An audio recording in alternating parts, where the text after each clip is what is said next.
G Money, Yo, what's up, man? what's going on? We had to make a special trip. This is what our fourth or fifth time. Well, yeah, we traveled the islands before Trinidad. Trinidad. You went to Vegas. Vegas, I for forgot. Eric B. Yes, you went yes, to, yes. What else we go? You went to Jersey for What? or somewhere for another guest. Yes. Can you please flip the screen to me, please, Michelle? Thank you.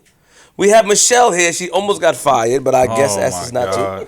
But before we introduce our guest, how are you? I'm good. I'm feeling good, man. I think I was telling Michelle behind the scene might need it for the studio, these couches or something, because I think I'm getting tired of those chairs, man. You know, this is comfortable. A little pillow action here. You know what I'm saying? Shout out to today's sponsor, man. Yo, hold on. You came to DC with a sponsor? Free 'em all clothing line. Well, actually, I'm gonna keep it real with you. Actually, this guy dropped off a bag full of clothes for me and masks. So he wasn't an official sponsor, but I just feel like showing some love today, man. So you come all the way to DC. He gave me so many clothes. I had to just say something. I shout him out. I don't get. So, all right, so where's my compensation for this? Yeah, hey, G. Yo. Free more clothing line. What's up, man? Also, shout out my big cousin in the building, Shaka. He's in the building. Shout out to Shaka. You know, we out here in this town to make sure, you know, this is his first. You know, he been wanting to come watch us in action for a long time, man. He's a big fan of the show. Thank you. Supporter. It's my big bro, my big cousin. First of all, before we get to round of applause for us finally hitting 200,000 subscribers. Yes. Woo, feels good. Nice. The top feels so much better than the bottom.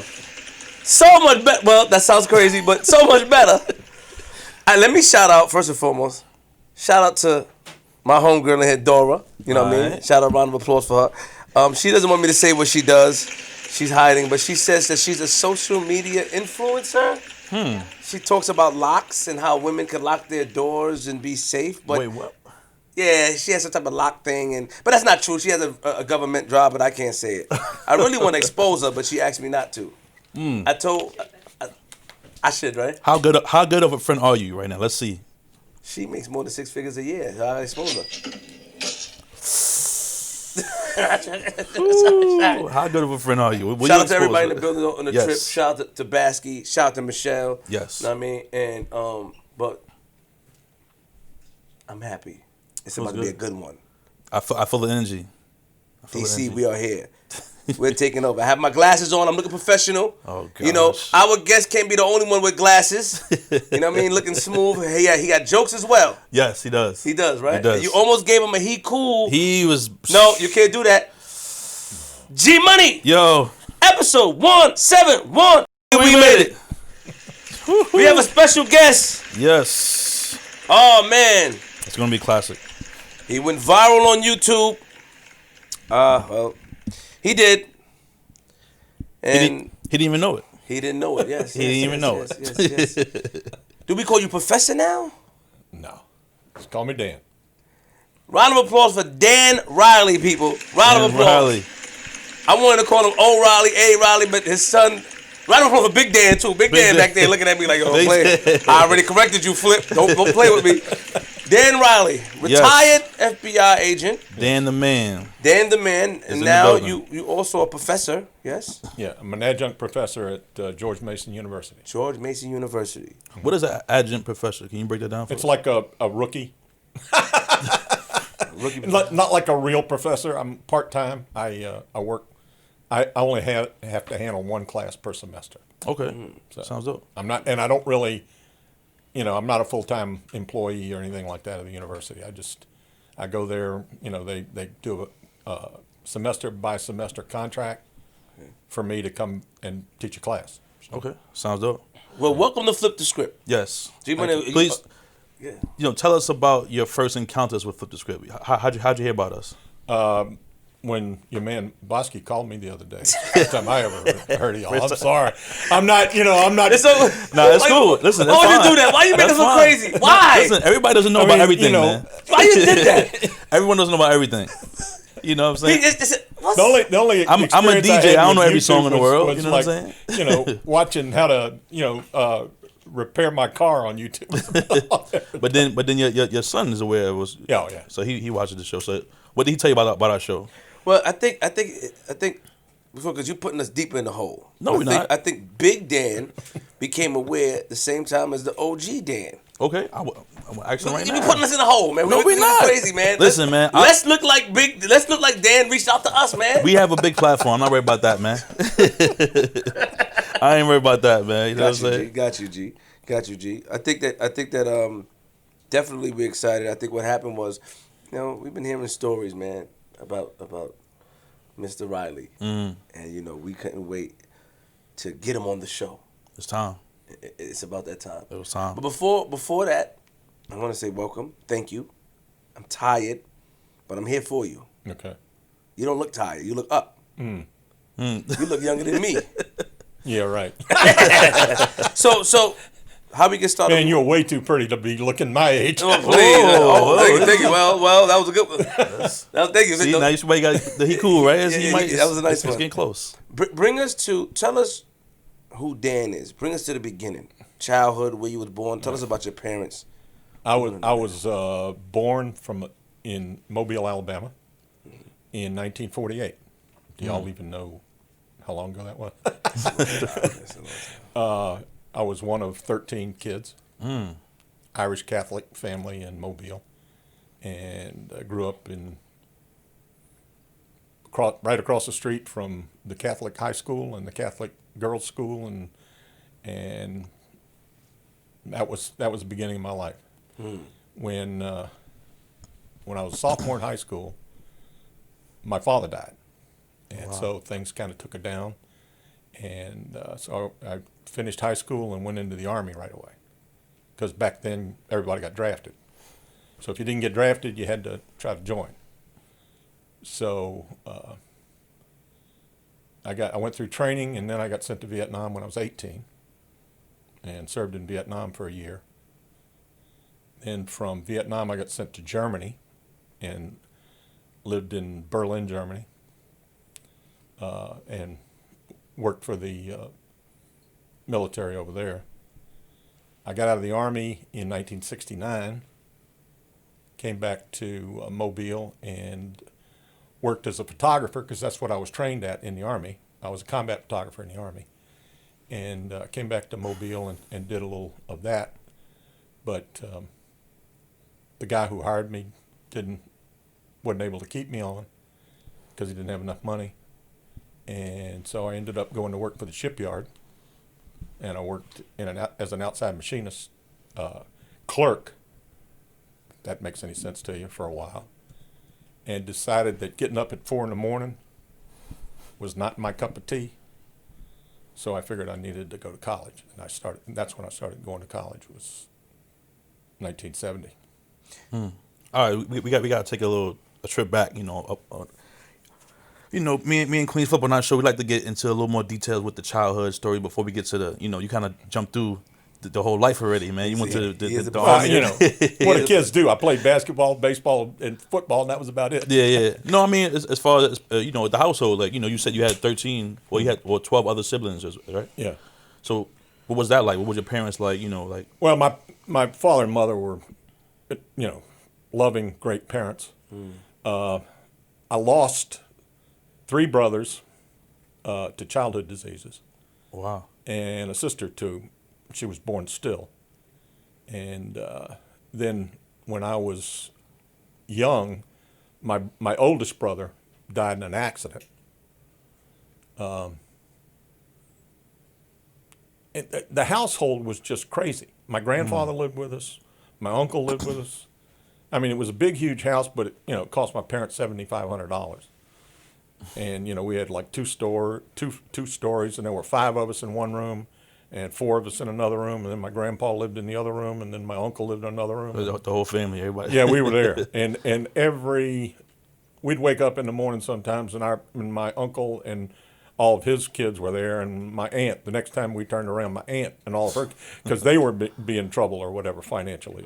So our house was kind of like the center of the family, Gotcha. and so we ended up, learning not only about each other from our brothers and sisters, but we learned about things from our cousins and all of our relatives. So it was kind of like a typical Southern house, if you want to get right down to it. Right. I mean, we had a lot of fun and a lot of craziness. My father worked 2 jobs. He was a newspaper journalist. He was the editor for the Mobile Press Register, which was the local newspaper. And he also ran and published a news journal for the shipyard, which was a big business in the city. And so he was a great writer and really a terrific guy. But he was a little bitty short guy. And, you know, he ended up raising a bunch of yahoos like us. Yeah. But he died young, and because of that, we struggled. What did he pass away from? Do you mind saying? Heart attack. And did it when he passed away? You said that things changed. Yeah, I mean, we weren't by any means wealthy, but he worked 2 jobs, and you know, we knew that where the next paycheck was coming from, and it was going to be all right. But after he passed away, I mean, we were like, we didn't have anything coming in. Who had to step up in the family? Because usually. Well, at the time, my 2 brothers were in the military. Because, like I said, I don't know if I got into that. Everybody went into the Army, or the Marines, or the Air Force, or whatever. So my oldest brother went into the Marines, and my second oldest brother went into the Air Force, and they were off serving their country when my father died. So my second oldest brother, who was in the Air Force, he came home first to try to help out, but they ended up sending him. His job ended up putting him up in Memphis, Tennessee. So we really didn't sort of get squared away financially until my brother Dennis came home. And he was he wasn't the breadwinner, but he at least balanced things between Social Security and, you know, the money he was bringing in, and then the money that I ended up, you know, because I had to work when I was in high school. My other brothers had to work when they were in high school. We all had to work. So that got us to where we needed to be. Okay, and then you guys, and how was Mom's though? Like after the like how was she able to cope with the transition? It was tough on her, and you know, I mean, I can say a lot of things. She was a very nice woman. She was a good Catholic Christian woman. She spent all of her days and nights trying to help other folks out. And she was very generous with her time and very generous with her. I mean, you know, she ran like 3 different charities, and we were like, how about slipping some to us? But, you know, that was just the way she was. So you playing sports? You said you played sports in high school? Yeah. Basketball, baseball? Played basketball in my freshman year in high school, and I call that playing basketball. I was on the team, and they made me run the stairs all the time. That's all what I did, run up and down the stairs all the time, because I was a good shooter, but I couldn't do anything else. I couldn't jump, or I wasn't very fast. So, and my high school team was pretty good. But I was basically a baseball player. That's what I was probably good at best at. At baseball? Yeah. So why you didn't pursue it? Wasn't that good. So you was just all right. okay? I was all right. Oh, come on, Dan. Don't let me. But I could hit. You did. So I was telling your friend over there that I got taught how to hit a baseball by Tommy Agee from the Nets, or from the Mets. Really? He was a 18-year-old kid, lived right across the street from the park I played in, and he and my coach were good friends. When Tommy had just been picked by we didn't know which team. He was drafted. He was going to be a pro, and he came over and helped my coach teach all of us. And I'll never forget. He was a young, 18-year-old kid, and he was like, I've never seen arms like that. I thought, man, that guy's got to be the strongest person in the world.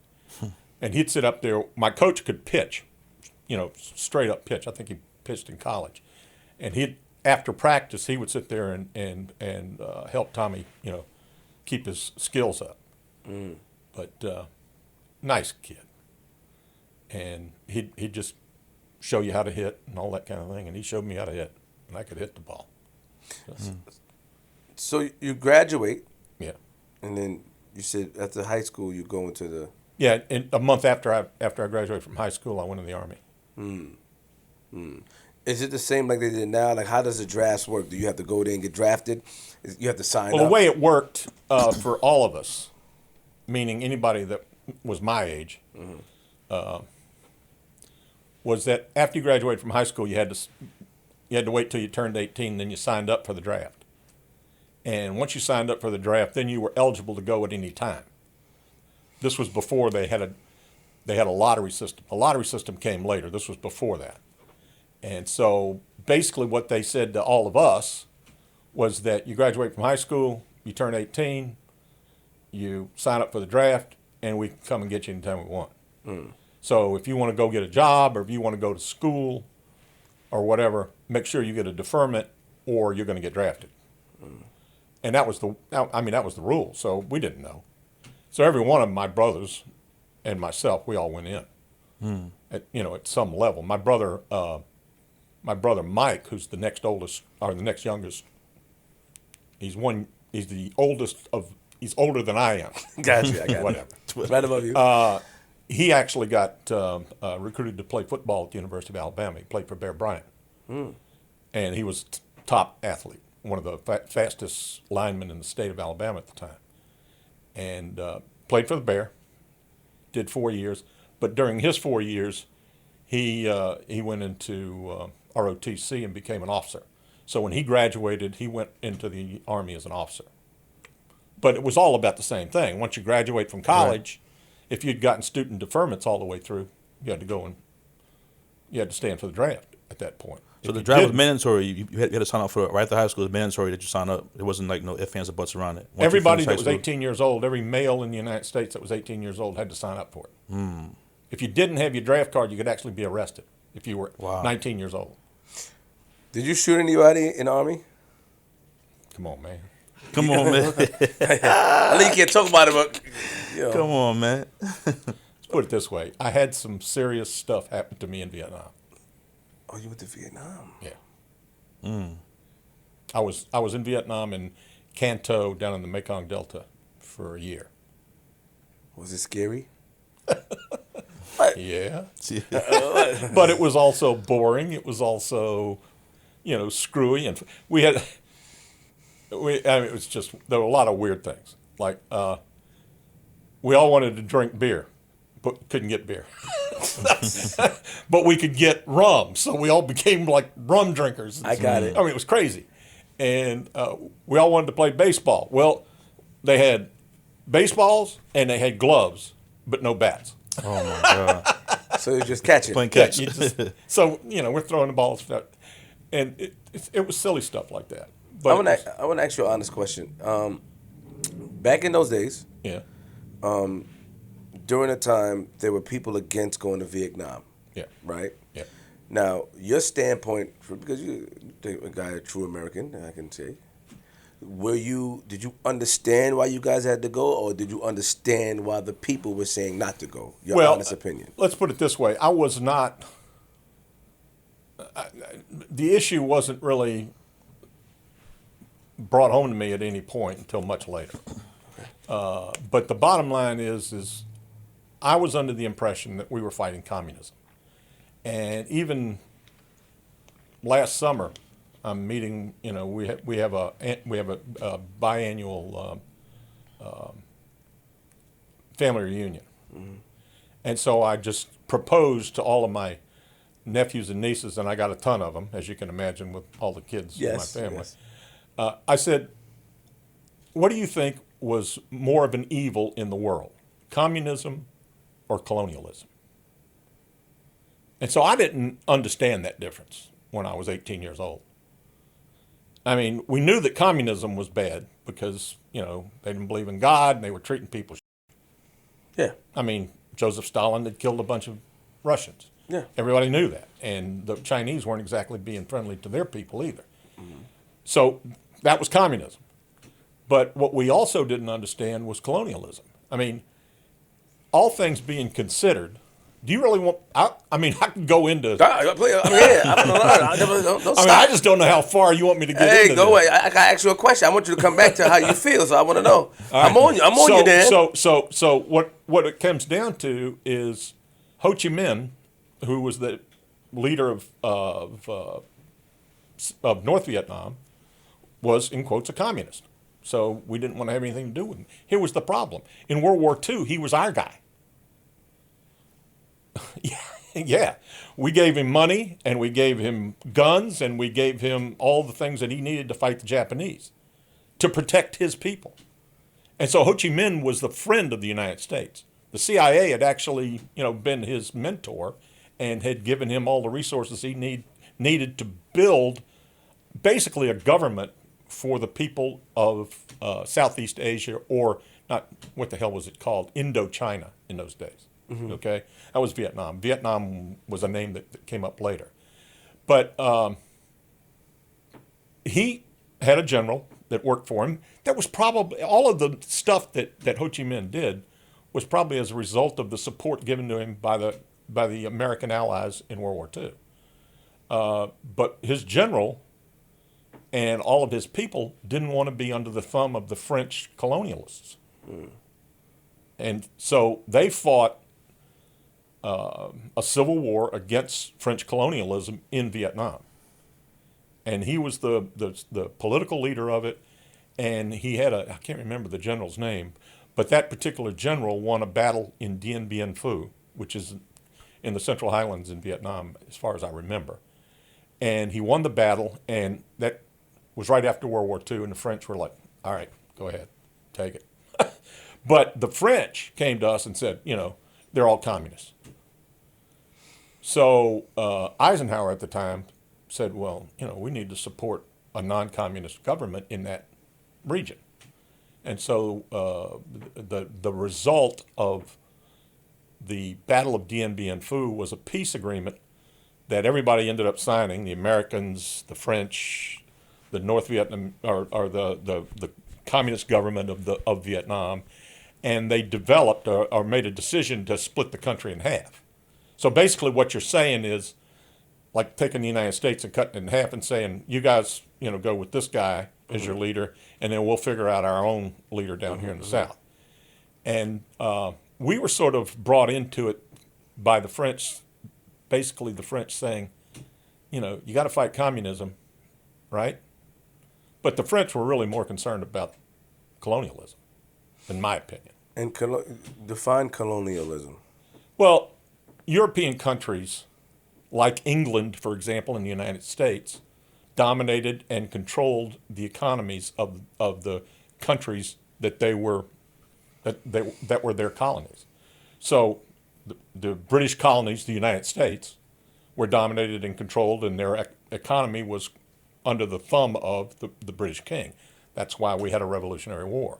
And that's why Ho Chi Minh probably thought the United States would be on his side, if it ever came down to it. But we chose the other side. And we chose the other side because he had decided he was going to go with the communists. It was a stupid mistake. But the thing that hit me when I was 18 years old, when I was in Vietnam, getting back to it, I'm sitting there with a bunch of South Vietnamese army guys around me, and it's Ho Chi Minh's birthday. And they're celebrating, shooting their guns up in the air and having a good time. And I was like, why are y'all so happy about Ho Chi Minh's birthday? Well, he's the father of our country. He's like y'all's George Washington. That told me something. I'm like, I don't understand everything that's going on over here. And I understand communism, and I understand the terrorists that were going on in my part of Vietnam, in the South, where villages were being taken over and village elders were being killed, and the whole village was being dominated by the VC, Viet Cong. Mm-hmm. So, I mean, I'm getting the morality of both sides of it. I'm like, I'm starting to understand as an 18-year-old. I don't know whether we're right or whether they're right. I don't believe that the communists are right because they don't treat people right. But on the other hand, we could have done better in terms of figuring out this for our own. In other words, the United States should be smarter than this. And I don't think we were. I don't think we should have picked certain countries. I don't know how familiar you are with world history, but Marshal Tito was a guy in Yugoslavia. He was like a communist, but he was the ruler of Yugoslavia. But the United States had a better relationship with him than the Russians did, okay, at one point. And that's how we should have treated Ho Chi Minh. We wouldn't have had a war in Vietnam. Wow. What were real quick, back on Vietnam. Now, this is all my opinion. It ain't got nothing to do with it. Understood. What were the people that was against Vietnam? Do you remember what were their reasons? Well, they were primarily concerned as why. For example, Muhammad Ali was like, "Why do I want to go over there? I don't want to. I don't know. Those people haven't hurt me. I mean, the only people that have ever hurt me in my life are white people here in the United States. Yeah. So I can understand that, and I can understand the students that didn't want to go and be drafted.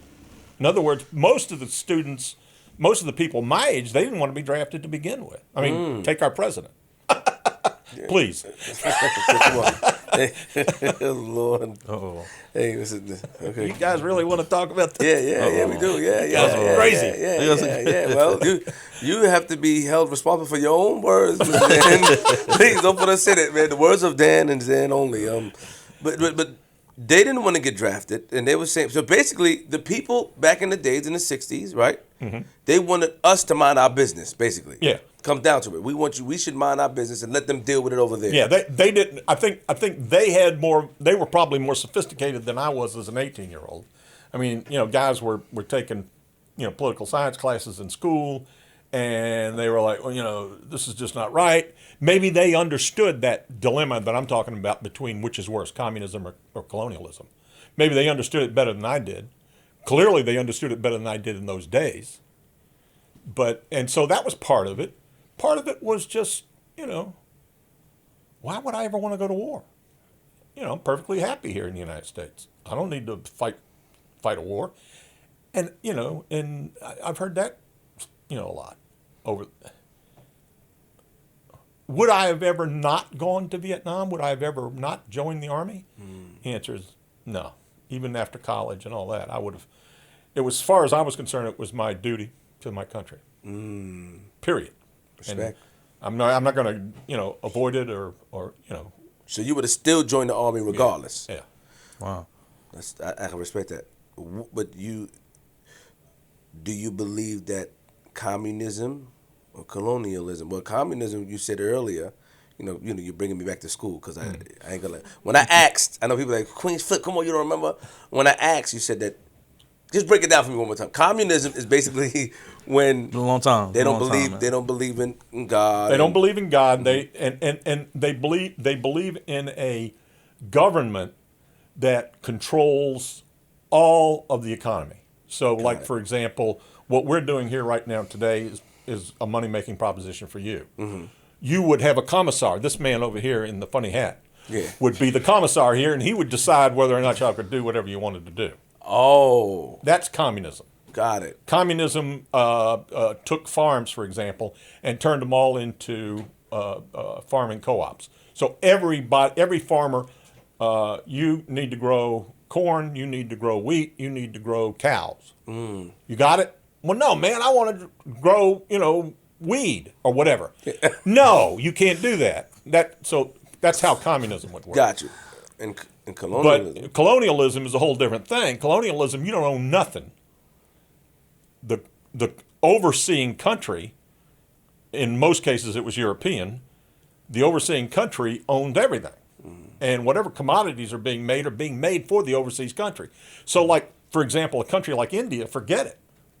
They were basically growing things and manufacturing things that were immediately going to England. And England decided how it all got distributed and who made the money.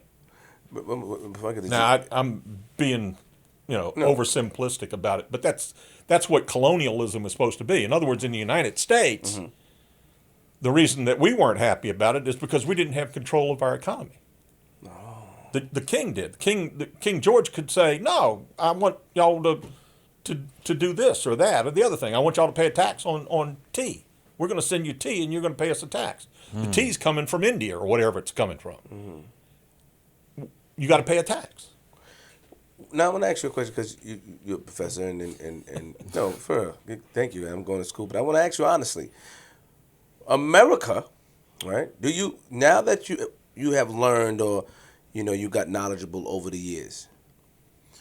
They said that the Native Americans were here first, yes? Right. Does that make you feel any way? Do you think anything about it? I feel like? I think that manifest destiny, which was the justification for taking over the continent of the United States was the same as colonialism. In other words, we were acting because we thought we were smarter, we had a better, system, we had a better economic program. We thought we were smarter than these crazy people that moved their house every season because they wanted to be here during the winter and here during the summer. We thought that was crazy, and they didn't want to own property.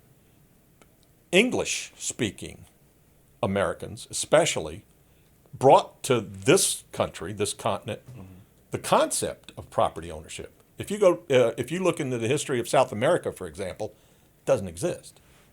People don't, in South America, maybe today they do, but the average Joe Spanish person who immigrated to Honduras, let's say, or Venezuela, or Colombia, or Brazil, back in the day, didn't automatically find a way to own property. They went there in hopes that they would be able to farm some property that was given to them on a grant situation by the King of Spain or by the King of Portugal. Mm-hmm. Okay? In the United States, it was like there were companies, like the Hudson Bay Company, or in Virginia it was I can't remember what Jamestown was, but it was probably the Jamestown Company. That when you came in, if you came into the country as an immigrant in the United States, they would say, okay, well you've got a chance to buy or to own this plot of land over there if you go and turn it into your own farmland and start producing something from it. Mm-hmm. And that basically what they were doing was they were taking property and divvying it up and saying, okay, you're one of the guys, so you get it. And you're another one of the guys, and you get it. So what the problem was for African Americans, for example, is they weren't allowed to own anything.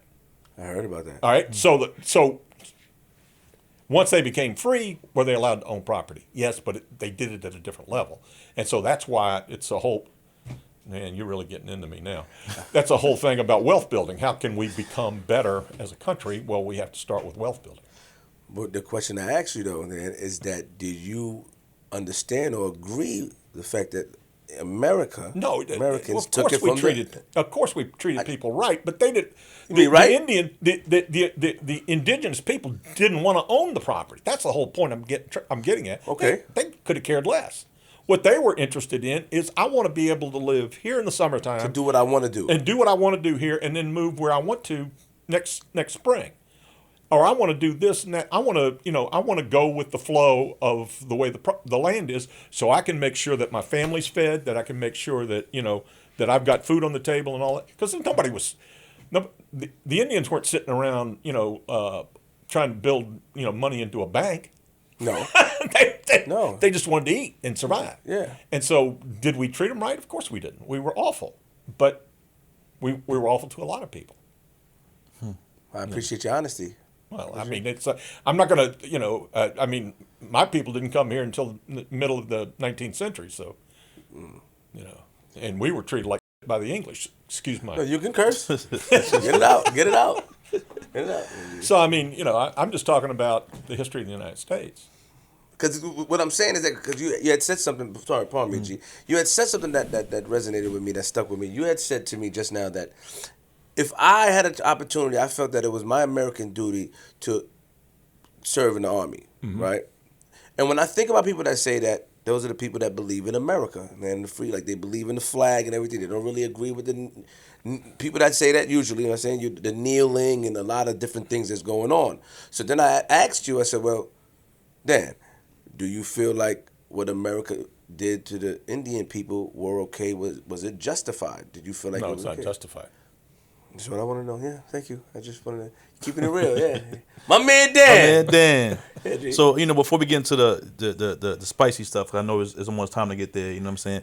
I want to know. Take us back to your first day when you got drafted. I want to know what that was like, and just if you can kind of walk us through. Well, I didn't get drafted. I joined the Army. Okay, when you joined. Sorry, when you joined. All right, so I took a bus from Mobile up to Montgomery, Alabama, and they tested the hell out of me. They gave me all sorts of tests. They gave me a physical exam. They gave me, and then they cut my hair, which wasn't a big deal back in those days, My hair looked like yours. Okay. And it's gone somewhere. I have no idea where since then. Did you have waves too? Or Actually, I started losing my hair when I was about 25. So, Oh Lord. Yeah, and it was, then they started the whole, military,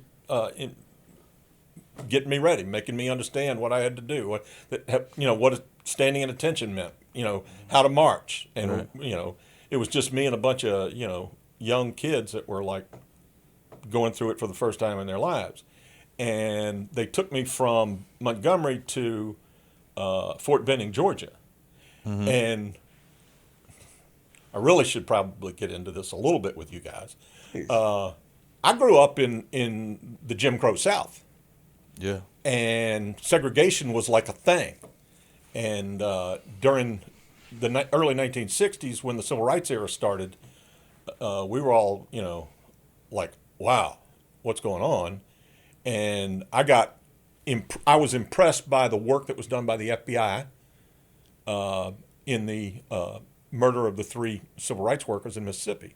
I was impressed by the work of the FBI in the murder of Viola Loizzo. That all happened when I was in high school. And I was like, but I didn't really understand all the issues. Right. Okay? I knew who, for example, John Lewis was, because he was from South Alabama.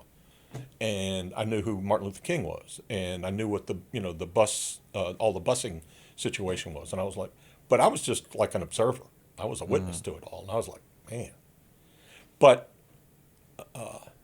when I went through high school, my personal relationship with African American folks were basically through my family. Right. My mother and father knew families, and we met families.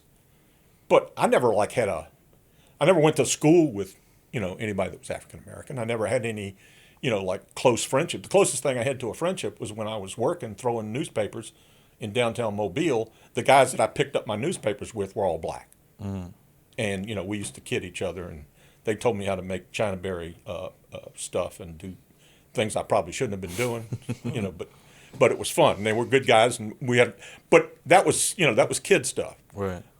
What happened, my first actual overnight stay in the Army, was I was put in a barracks in Fort Benning, Georgia, with half the barracks was black and half the barracks were white. I was like, I guess I better learn how to be around folks like this, because I'm going to be around folks like this.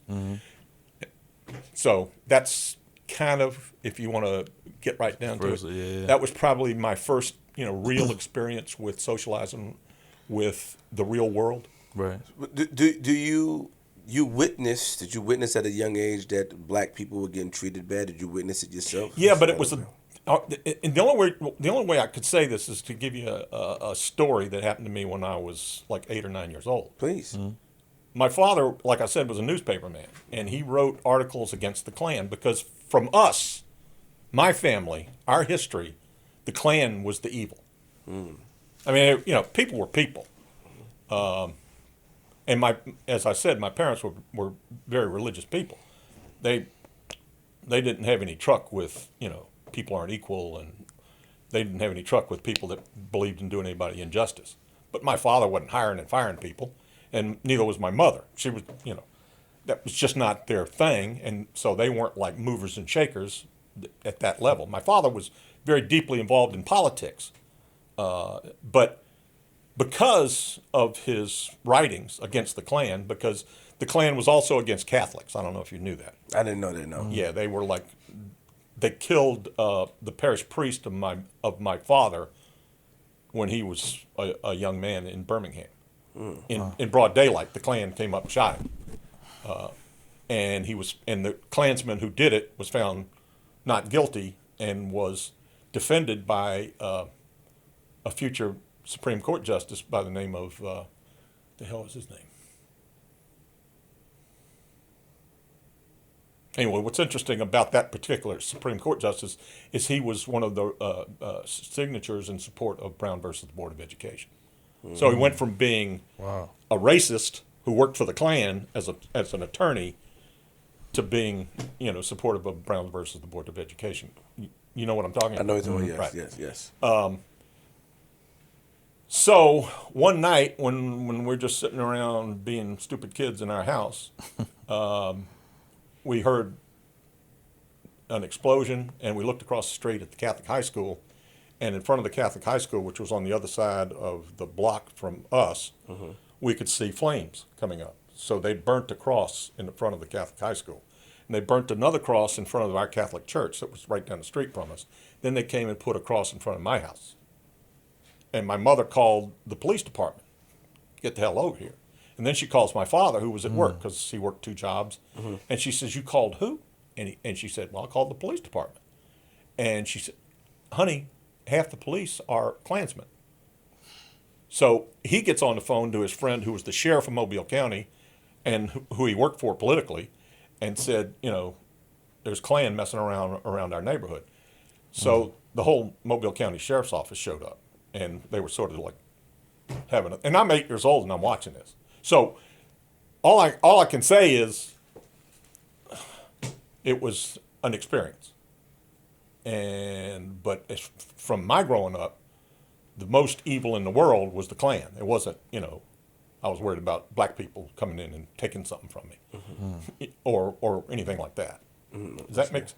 It makes 100% sense. Yes. All I'm saying is that that was kind of my experience, and I was like, okay.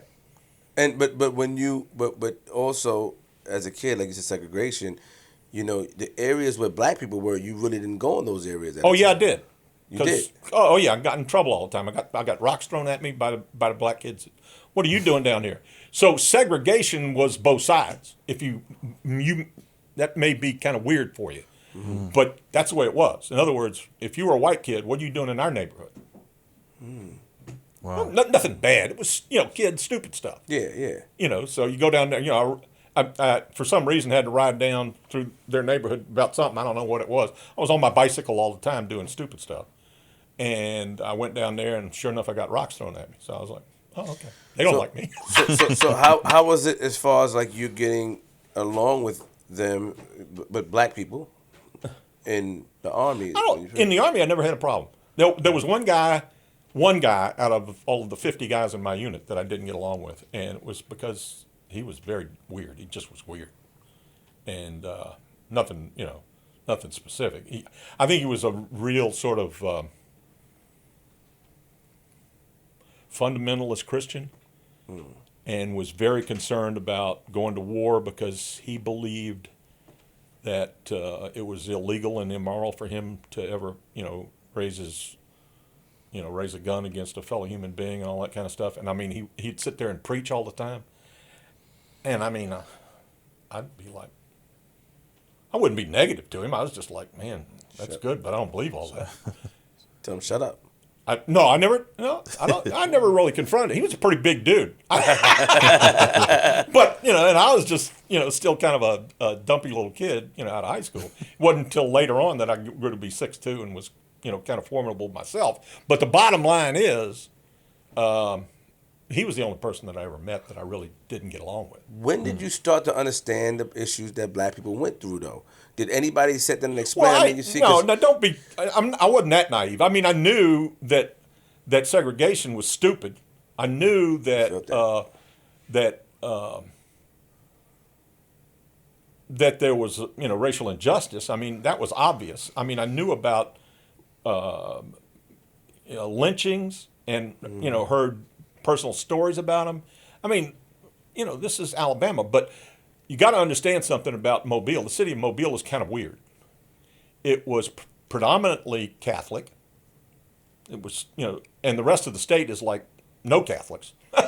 So Mobile, the city, was very Catholic. And, for example, Mobile City Police Department integrated in the 40s, which no other police department in the South ever did. And the reason is because, it was made logical sense. We don't want white people going into the black community and policing when they shouldn't be there. We'll let black folks police black folks. That was the understanding of the people who ran Mobile at the time. So, I mean, there was inequality and equality all at the same time, and didn't make a whole lot of I got sense. you. That's a lot going Justice and injustice all at the same time. And people like me who, it was like, I wasn't like socially active. I mean, I knew the civil rights movement was important because you could see, daily news. Yeah, but knowing it's important and feeling it's important is two different things, Mr. Dan. Exactly. That's what and I'm asking. I don't think I fully appreciated it until I got in the Army, when I started having to rely on, people who weren't my skin color to be my backup. And once I understood that, and it didn't take me long over there, That was it. I was respect, okay. I respect your honesty. I was okay. Yeah. But I don't know that I was ever, I understand the difference between racism and bigotry. Do you understand the difference? No. Bigotry is hatred for no reason. Racism is that you're just, man, you're different. Why should I have anything to do with you? So, and in the South, there was paternalism. In other words, well, black folks are great, but I don't want them marrying my daughter. Okay? Okay. Why? What does that? What difference does it? So you could sit there and sort of, in the South, racism and bigotry were different. There were redneck assholes, excuse my French, Keep going. So, who were in the Klan and who just hated black folks to hate black folks. But for the most part, people in the South weren't like that. They would be racist. They would be like, hey, let's keep separate. That's all. We don't have to join together. And it all became stupid. It primarily became stupid with when cities in the South started bitching. Hey, we don't want busing. Okay, well, you don't want busing, but guess what you're going to find out when you do busing? That the school system on both sides are crap. Okay, and so we need to fix our schools. In other words, black folks weren't going to good schools, but neither were white folks. Wow. So let's combine it all and have one budget and make the schools better. At that point, you start to understand, oh, that's what we're doing here. We're trying to make the whole thing better. And I think that actually occurred for a while during, right after the 60s when things started calming down a little bit, especially after busing sort of got instituted. People in the South started to realize, let's fix the whole school system. And not figure out ways to pay for different schools because that's not successful either. I think, does that make sense? It makes do you sense. understand what I'm talking? I'm with you. I think people, as justice enters the picture, as whatever you want to call it, racial justice, social justice, as it enters the picture, people start to say, oh, well, that's the reason why we're doing this. Okay? And so kind of the way I looked at it is, thank God we have black folks to come and be our damn, wake-up call and tell us what the hell we're doing wrong. Yeah. Which I'm okay with. Well, I'm glad they figured it out, and got. Well, they haven't figured it out. Not completely. Yeah. But in order to form a more perfect union, Right. we're still working on it. So let's go back now. So you You served. guys really want to... No, I mean this This is is how we do it here, man. Y'all got me going on my philosophy of life. Hey, well, we're listening, man. Don't worry I about hope it. y'all ready to, write a check. G Money's going to give me some money for that. Yeah, I got you right now. Hold on, I'm gonna see some money right now. Hold on. Gee, stop it. See, Doc. See money. That's about $4 right there, man. $4. Nah, so all right, so you serve the country. Yeah. You come home.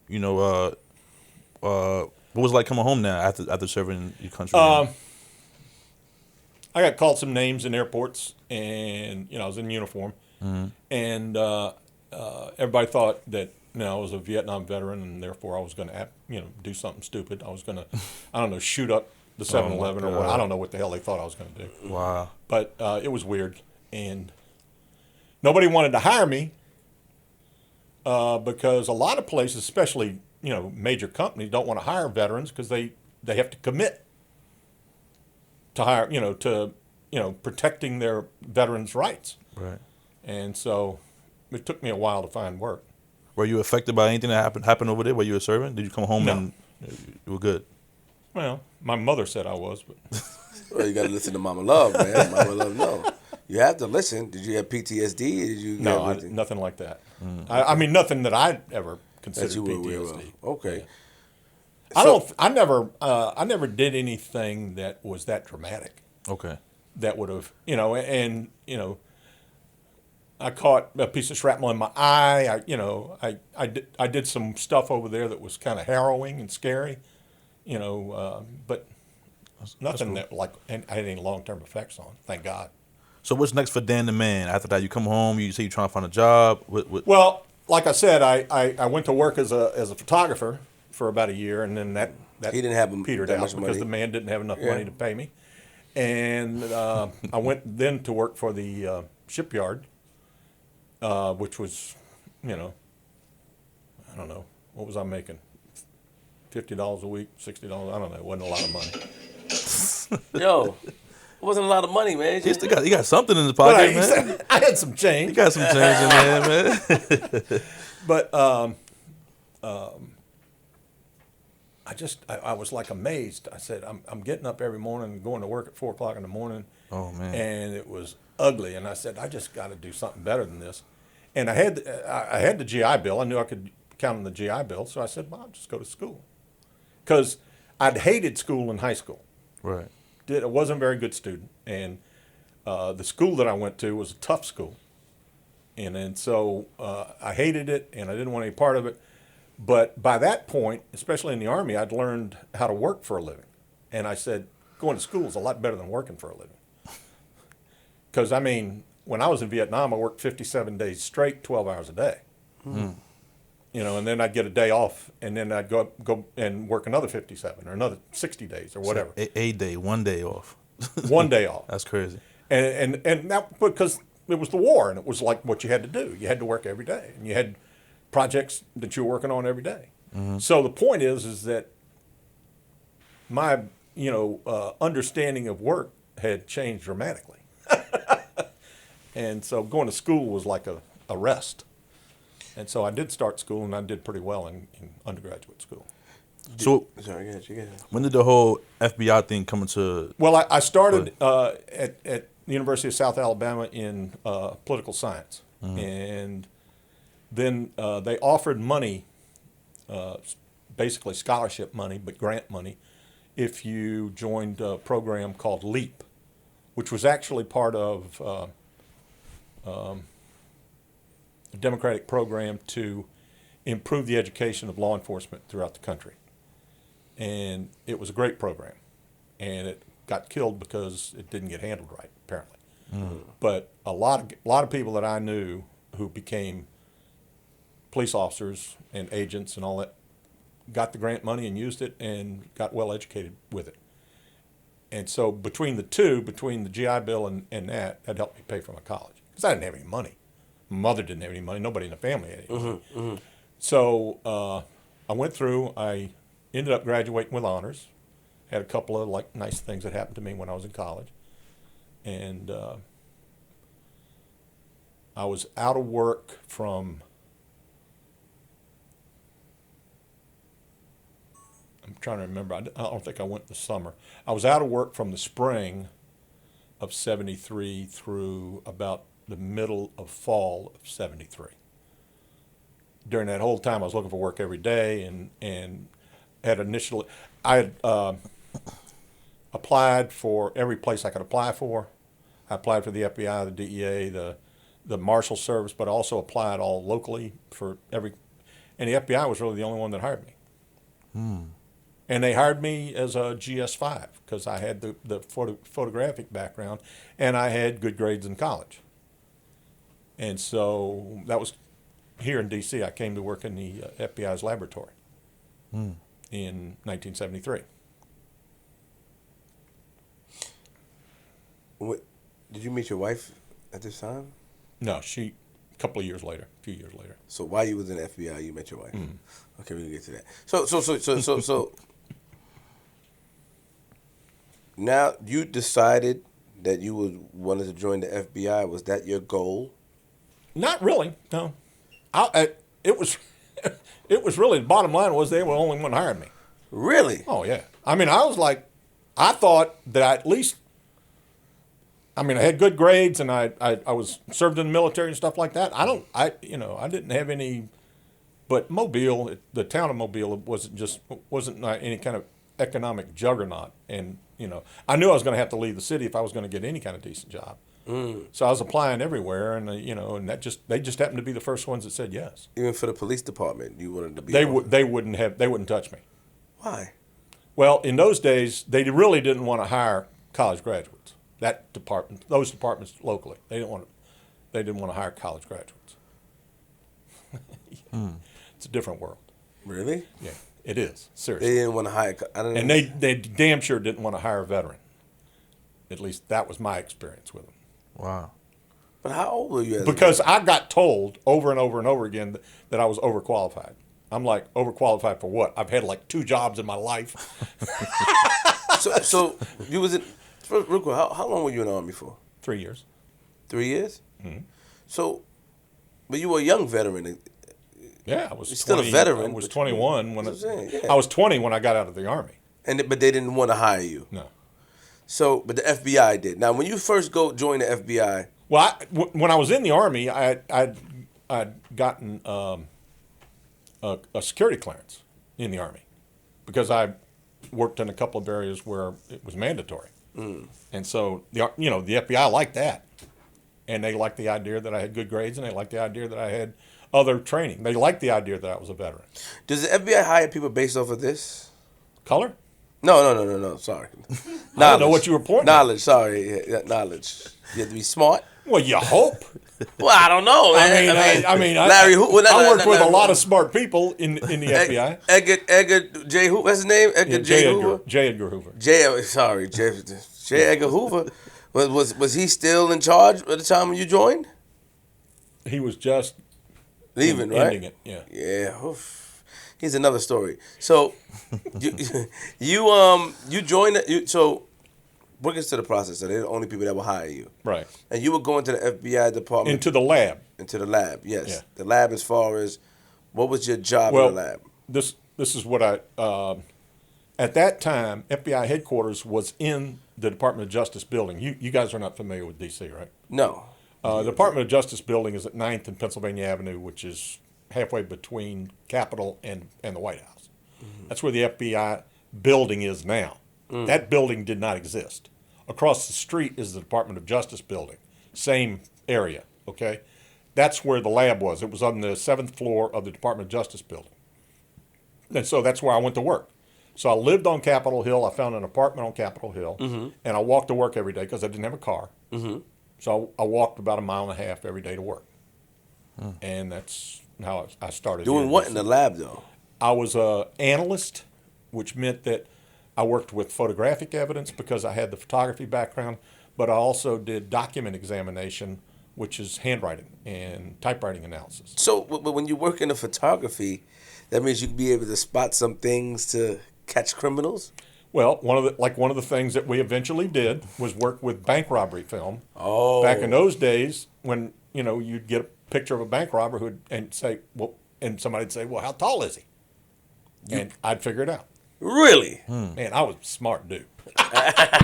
And how is that possible, though? How did it's called single image photogrammetry, and it's in the beginning. See, you're acting like that's amazing. No, I'm surprised. This is just normal. I want to test them right after single after image photogrammetry was in the beginning when we first did it. We used the skill that we developed in mechanical drawing. Did you ever have mechanical drawing in high school? No. Nobody? You had it. So, no, mechanical drawing is like when you take a compass and you just draw over an image that you're trying to make some kind of reality out of. So what we did was we used this all of the tools in mechanical drawing to expand based on the focal length of the lens of the security camera and the information that we could gather that we knew. So, for example, the distance of that counter right there, right? if you have somebody standing next to that counter, you know that counter is, 4 feet high. Well, if I can associate that counter with, say, a man standing there next to the counter, I can tell you that he's 6'2" or he's whatever he is. Does that make sense to you? Yeah, it does. But But you do that. slow down, Dan. But you have to do that with. I don't know where the skills is coming from, but I'm watching you. I'm watching you, man. So you could just look at somebody and tell them how tall they are. No, you look at a picture because that's all you got, and tell them how tall they were. And you were accurate. You say Within an inch, usually. really. Yeah. So then you wow. Just with pictures and videos and bank robbers. Now they don't do that using mechanical drawing anymore. They do it all by computer now. Yeah, computerized. Yeah. Yeah, because they're doing the same thing, but a computer can develop a model. Of course. And do it right away. But before that, they had people like They that. had people like me doing stupid stuff. Think you still got it? I don't do it anymore. I haven't done that in years. Do you think you see? He asked, do you think still you got it? I wrote an article for the I don't know what it was, the Law Enforcement Bulletin about it years ago that myself and another guy authored and put it in that, And I'll never forget, I got a call from some guy in Australia who was reading the article and asking me about it, and I'm like, dude, where? But what G Money was asking, he asked, do you think you still have the skills to do it? That's what he said. Do you think you got? I just don't remember what the process was. I mean, I know what the basics are. I understand, for example, that I have to know the focal length of the lens of the camera, and I have to be able to find the vanishing points of an image. So think about a picture that you might have of anybody standing in a commercial location where you've got tables and chairs and all that kind of thing. You need to be able to determine at one point where the lines that are in the picture begin to vanish. So if a line on a photograph, this is the top of a counter, this is the bottom of a counter. If you take those lines and follow it in the natural direction where the image gets lost, you get to the vanishing point, and then that's kind of where the process starts. If that makes sense to you. It does. It's a skill that It's not really a skill. It's a process. It's a mechanical process that you can do with the right kind of knowledge. The right kind of drawing skills. That's all. So I mean, you just got to draw straight lines is what it comes down to, and that's all about having nice rulers. What was next after? First of all, while you was working in the lab, did you have a firearm? Did they give you a firearm? No, I was just a support person. I want to know these things. I don't know. Now I worked when I was in the lab, I worked on the Zapruder film for the Kennedy assassination. I worked on the Abraham Lincoln's diary to determine if there was secret writing in the diary. I worked on the Patty Hearst kidnapping. I worked on Falcon and the Snowman. There was a big movie and a novel written about that case. But I was just a technician on it. So when you work on these things and you find something, did you find anything out that could crack the, What I found out was I laughed at I think it was JFK was a movie done by who's that guy? Who's that director's name? Kind of controversial director. Oliver Stone. Oliver Stone. Stone did a thing on. Thank you. See, he's kind of he's much older than you guys. Sorry, I didn't mean that. But he put in the movie, he put these images from the Zapruder film he was claiming. And I'm like looking at him and I never saw that. That wasn't in the Zapruder film that I saw. What is the Zapruder film? The Zapruder film was there was a guy named Eric Zapruder or something who had his 8mm camera out there on Dealey Plaza when John Kennedy was killed, and he's not videoing, but he's using his 8mm analog camera to film the president as he's driving by. Well, he gets an image of John Kennedy being killed.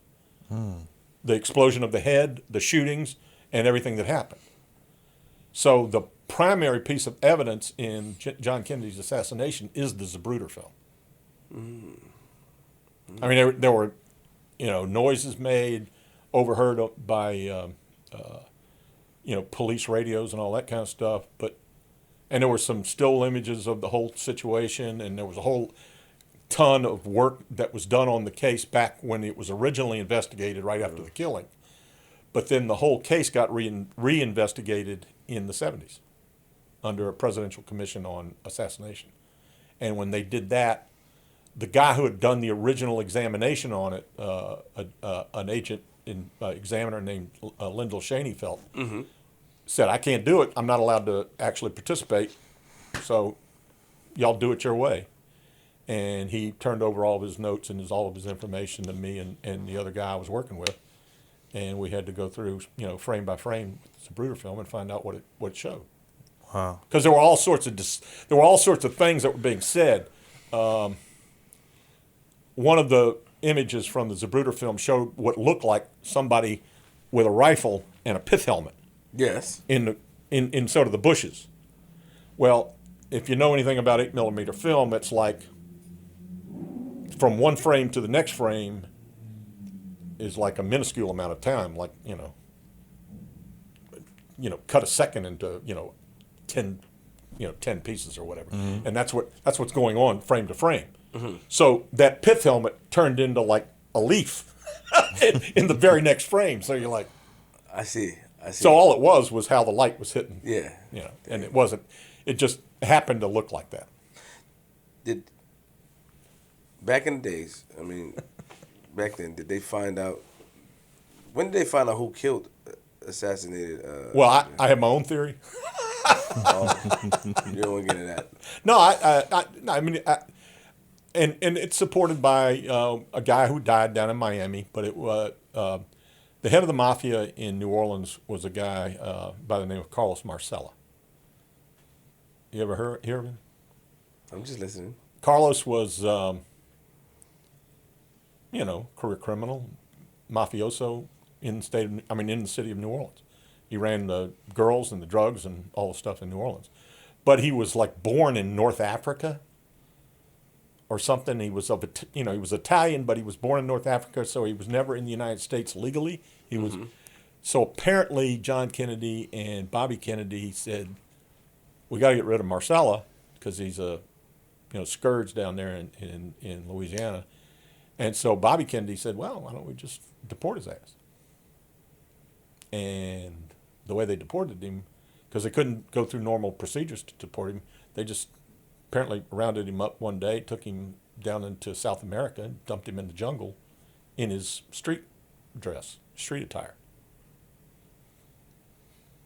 You're no longer in the United States. You're not wanted anymore.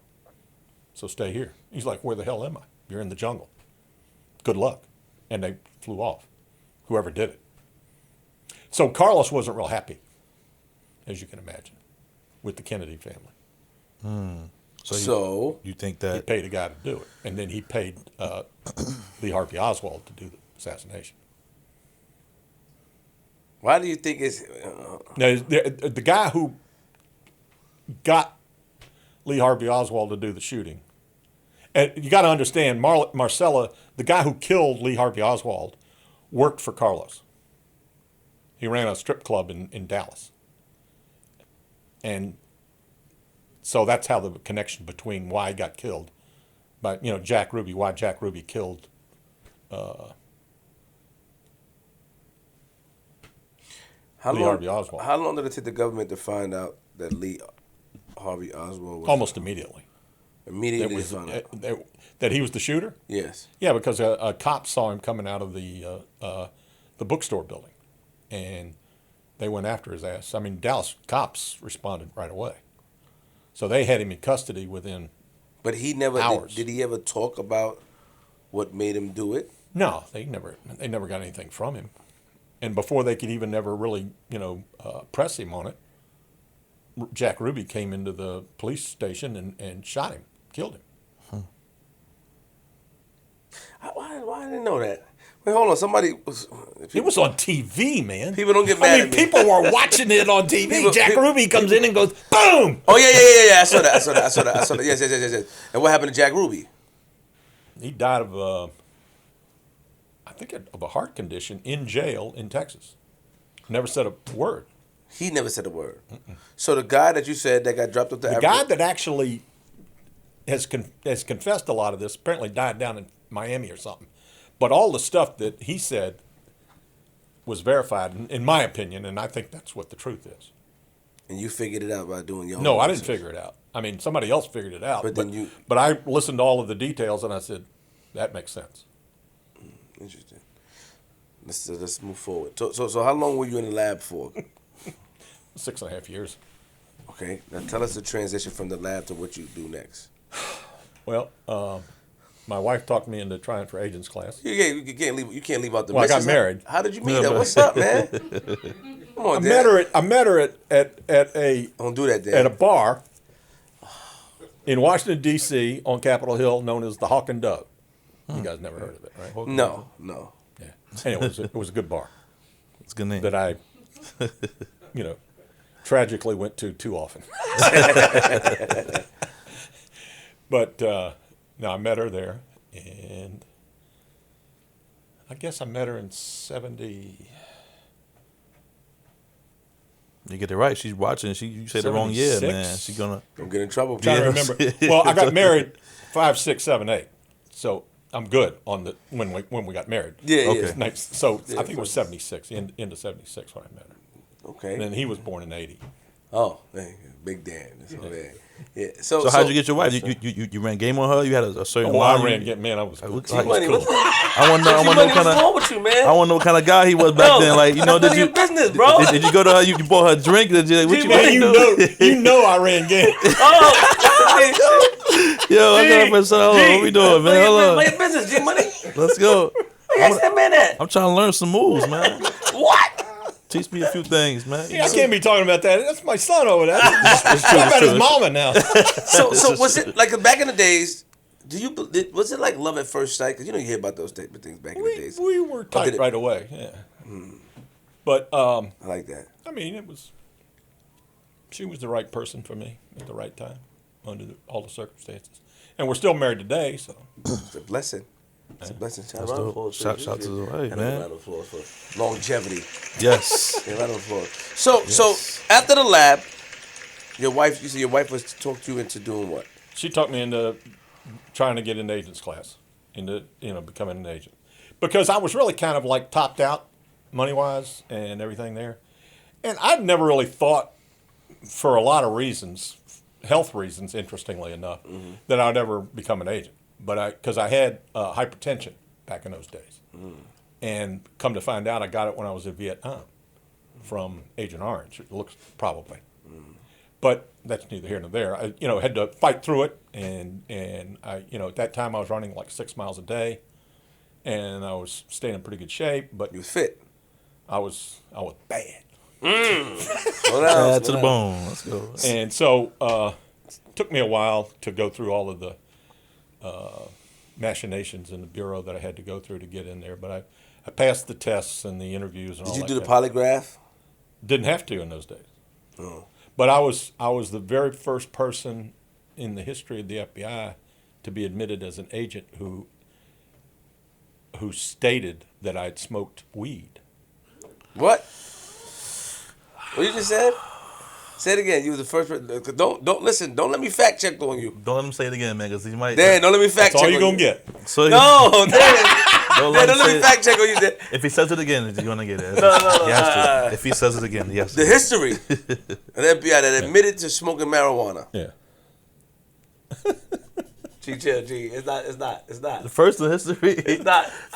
Ganja, man. He cool, man. He's not cool. He's not cool. How's that cool? He smoked the ganja, man. What's wrong with you, man? He smoked the Hey, ganja. Dan, get out of man. here. Hey. This guy is still. He been cool since the beginning. So when you said it to them, were they surprised?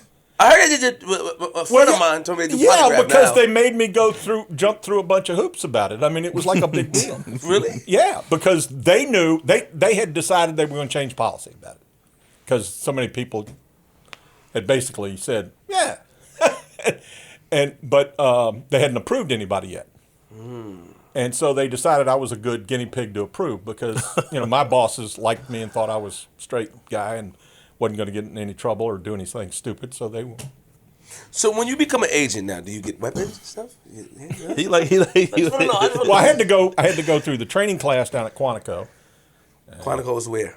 in Virginia, south of Now, there, is it about- training like how they do the It's police? everything. It's training on physical training. It's training on firearms. It's training on how to conduct interviews. It's a training on, what you have to do to write FBI, memorandum and reports and all that kind of. It's Was it training. hard, Dan? Was It's it hard? legal training. No, It's not hard. it's just it's intense and Because it's, you're in the there's army, though, so that's unfair. You had Yeah. a cheat code. a- That was a cheat code. And you were running 6 miles a day. You had a Man, cheat code. He was ready. Yeah. I was ready. If you had my man, me and my man Big Dan there, we might have had a little trouble. Could have had trouble. yes.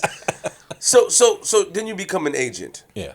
Now where does it get spicy at now? Now let's get into you become an agent. When I first became an agent, I was assigned to Washington, D.C., and for the most part, I was working criminal stuff, criminal cases, street crime, burglaries, armed robberies, a little bit of everything. I thought the police department takes care of that. All right. Well, the FBI's got to build cases, and so the way it works is the FBI has certain statutes, mostly involved in interstate commerce. So one of those statutes is interstate transportation of stolen motor vehicles, stealing cars and transporting them across state lines. One of the other statutes is interstate transportation of stolen property, so stealing gold, silver, money, whatever, and transporting it across state lines makes it a federal offense. And theft of government property. So I worked mostly property crimes type cases. And one of the things that I became really good at was getting confessions from folks and developing confidential sources. When I was young, when I was brand new. Because I talked to people, pretty good shooting shit. Basky told me that you're a nice guy. Yeah, we can see. Yeah. So the bottom line is that all of that street crime that I was doing, you have to work individual cases in order to build up to make a federal case. So you'd work a bunch of stolen car cases to pull it all together to see if there was a stolen car ring that you could take to federal court. You'd work a bunch of burglary cases to see if there was a fence that you could charge with receiving stolen property and transported in interstate commerce. And so that's kind of how I, in quotes, made my first group of cases. I was just, at the lowest level. But I always worked with D.C. police and Fairfax County Police and Prince George. So all the local police departments, I worked very well with them because they liked the fact that I would always being straight with them, always, helping them out from our side, giving them the resources they needed to help them make their cases. And I didn't take anything from anybody. I didn't steal cases from people and stupid stuff People that you still- see about on TV. That's all crap. They don't really steal cases. No. But sometimes FBI agents can be stupid, just like cops can be stupid. So the point is that I had a good reputation with the police departments. I worked stuff like that from 1980 to about 87. My year. Our year. Well, my year. 6. Best year. And that's when Homicide started to inch up in D.C. And so the guys that I was working with, because it was always about me and the cops. I always had a task force of some sort going. A lot of different cases, a lot of different kinds of work that we were doing. But it always came down to Reilly's over there working with the cops. And the problem was the cops were being tasked to do something about the homicides. Nobody was worried about the burglaries anymore. Nobody was worried about the armed robberies and stuff that we would normally work. But at the same time, the FBI made a change in terms of procedures and protocol. They wanted us to work racketeering cases against any kind of violent drug gang or drug dealer. And also at the same time, a guy who was a close confidential source of mine, who I'd locked up and, turned him around, if you want to call it that, was just really a great guy. But his best friend was murdered. And his best friend was not in the game. and he was murdered by the Archery Crew. No. Archery Crew. Art. R Street. Austria Crew. But before that, how do you turn people? So I don't turn them. They turn themselves. Well, you make them No, feel good. What do you promise them? But Come on, Dan. in Stop that it. case, that man. Oh, here we go. That man, I locked him There up you for go. burglary, and I also found out that he was bringing kids over into Virginia and Maryland and letting them burglarize houses, and he was taking money and fencing it for them and then splitting the profits with them. So he was running a little ring. Oh. So I hammered him, and How did you catch him? followed him. Criminals, for the most part, are not that hard to catch. I mean, they can be, but most. Anyway, this dude and I hit it off though. I was like laughing with him all the time and having a good time, and he liked me and I liked him. And I knew that if he got prosecuted, he was going to go to jail for maybe a year or two. It wasn't going to be bad. At least I didn't. Well, it would have been bad for me. I wouldn't do 2 years, but I knew he wasn't going to. So I was like, I was constantly on his back about quit doing the shit with the kids, quit bringing them into it. And he was okay with that. He was okay with me. I think it was the first time in his life that any adult had ever said to him, don't be stupid, don't do stupid. Because he was really ultimately a nice kid. Good guy. Scary looking. He was big, tall guy. And everybody on the street just was like, oh. I mean, really scared of him. Sound like Debo. But when he, when his buddy got killed, it was against the guys that he knew he wasn't going to be able to do anything about. His buddy got killed by the Austria Crew. Mm-hmm. Why? What? He was just a bystander in a garage when they went in to kill another dude, and they didn't kill the other dude. They shot him 11 times. He looked. This other dude looked like Mean Joe Green. He was huge. I'm telling you, Mean Joe Green. Think about him being shot 11 times and surviving. So, but poor Frankie, he got hit twice and he was done. So, and then your guy came to you and he told you, said this is not right. He was pissed off at the fact that these guys were getting away with murder. I mean, where would you guys meet at? Call on the phone? Like what type of? Everything. Oh, of course, yeah, you can't get into too much detail. I got it. So he tells you, did you hear about the Austria Crew or he put you onto it? He put me onto it. I didn't know who they were. No clue. So now, what's the Austria Crew? Do you know any details about them as far as like who was who, how did it? Yeah. I spent like 2 years working them. I better know. I'm just saying, like who's who? How did it start? Like stuff like they that. They were the Williams family primarily, and it was Kevin Fitzgerald Williams Davis was one of the bosses. Another guy named Anthony Nugent. Thank God both of them are still in prison because they would have a meeting and decide who got killed. They sold drugs. They sold heroin. They sold coke. They sold PCP-laced weed. They sold everything, that was available to sell. They were vicious. They had one of the Williams brothers was nuts. Man, Daryl's flicking.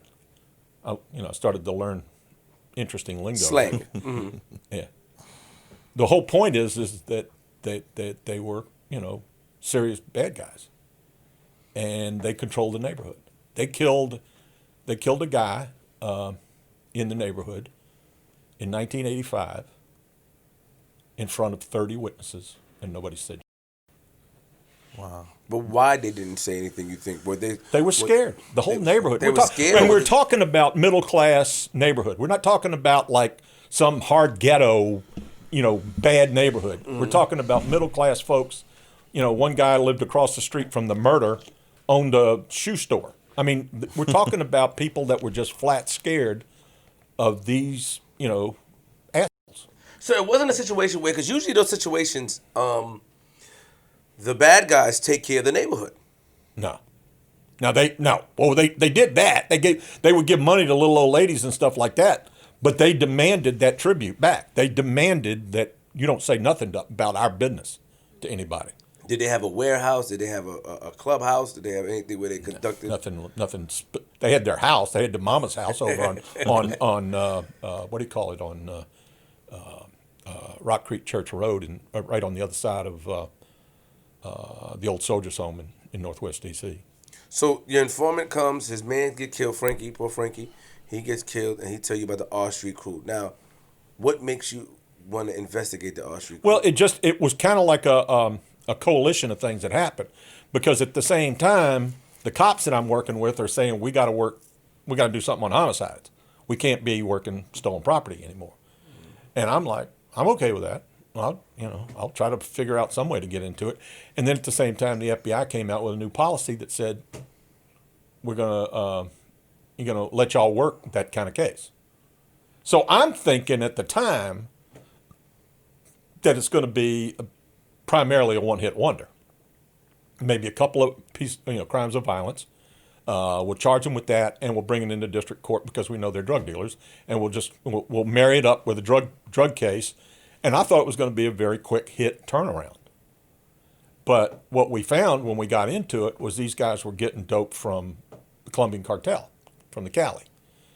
And, we also found that they were getting, heroin from another source up in New York, and they were getting some additional crack from the boys out west, the 8-Trade Gangster Crips, and they were getting PCP manufactured by a Crip out in L.A. And so we're like, we got to do more than just, one quick hit. We got to do a real racketeering case on this. In other words, so at the same time, the RICO statutes are being used in New York going after the mobsters. Mm-hmm. I'm looking at this case like, I don't know how to do this, but I'm going to do this. Mm. And we're going to have to do it, the old-fashioned way. We're going to have to do everything. We're going to have to, go after search warrants. We're going to have to, hit their houses. We're going to have to figure out a way to scare the hell out of them because they're going to kill all the witnesses. Because we ended up needing insiders to talk and tell the truth about what was going on. And we found them because they were people that were scared. They were, they knew that if they said anything to us, they would get killed. How many people did they kill? My best count on the Archery Crew was probably 20, but we only were able to charge them with like 3. So we could only get enough proof on 3 of them. So can you walk us through the process of taking down the Austria Crew? Well, we started with surveillance and with undercover buys. And the undercover buys were fairly straightforward. We had either police officers, or we'd have undercover confidential sources that would actually go and buy drugs from the guys that we knew who were being supplied by them. We would then hit those guys' houses with search warrants. If we'd found a lot of drugs on their house, which we almost every time did, we'd put the heat on them. They'd be facing 20 years in prison if they had, several ounces of crack. So we were like, what do you want to do? You want to do 20 years? And almost all of them said, no, I'll tell you everything. That part of it was not all that hard. I mean, drug cases are not that hard to make. What became hard was the fear, that level of fear that we were constantly being beat up against. And then on top of that, right in the middle of it, we found the mule for the Cali cartel. And he came to us because the crew, had tried to kill him. Now, meanwhile, he's the guy that's responsible for the drugs coming from the Cali cartel. And they're going to kill him because they were pissed off because he wouldn't give them a discount on their coke, which he didn't have control of. He was just, he was acting as a middleman for the Cali folk to D.C. And, the Austria Crew said, well, you got to give it to us at a discount. And he's like, man, I can't discount anything. I do what they tell me to do. So how did they try to kill him? They shot at him. And so he came to us right after that happened and said, y'all got to help me. And so we said, okay. But you got to do this, this, and this. And he got all nervous and pissed off and said, I don't want to do it. Well, then the agent, the drug agent who had talked to him originally, she was very very deeply involved in understanding what he'd done, because she had done all the interviews with him. And she says, well, the hell with it. We'll just search his house. And so we did. She got a search warrant on his house, scared the living shit out of him. And from that point on, he was fine. Because we found evidence of exactly what he was telling us. So she could verify and prove everything that he had told us. And so that put him in the middle of a conspiracy case. Did they ever try to threaten you, or you being in a position? Those dudes, no. No. So They didn't like me. Right. But nah. No, not threaten. Were they killing witnesses as well? Oh my God, yeah. But you got to understand something about killing witnesses. And the thing that, if you want to know what worries me about what you guys have been going over, is y'all are talking about informants like they're like people being taken advantage of. The truth is, and the reality is when bad guys shoot people and kill people, they don't know if they're informant.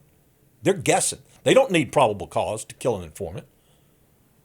And that's what I'll talk to you more about that later on. But the bottom line is these guys were killing people thinking they were snitching and they weren't. So they were just dropping bodies and because they thought that they were, hinky. I mean, you're talking about a mindset at that level when they're making all sorts of money.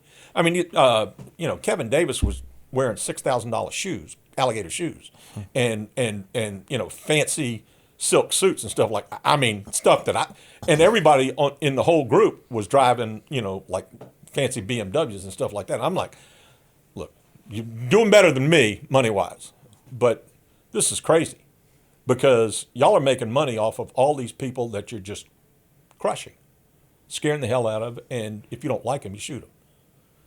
So, did you guys have to kill anybody in their crew? No. Bring us to. I want to know. I want you to bring us to the takedown. Going into the takedown, how did we get there was several takedowns, and the reason is because we got to a point where we ran an undercover operation where they were going to meet the so-called contact, the Cali cartel contact from New York. Turns out we turned that contact into a beautiful FBI agent that was, and that.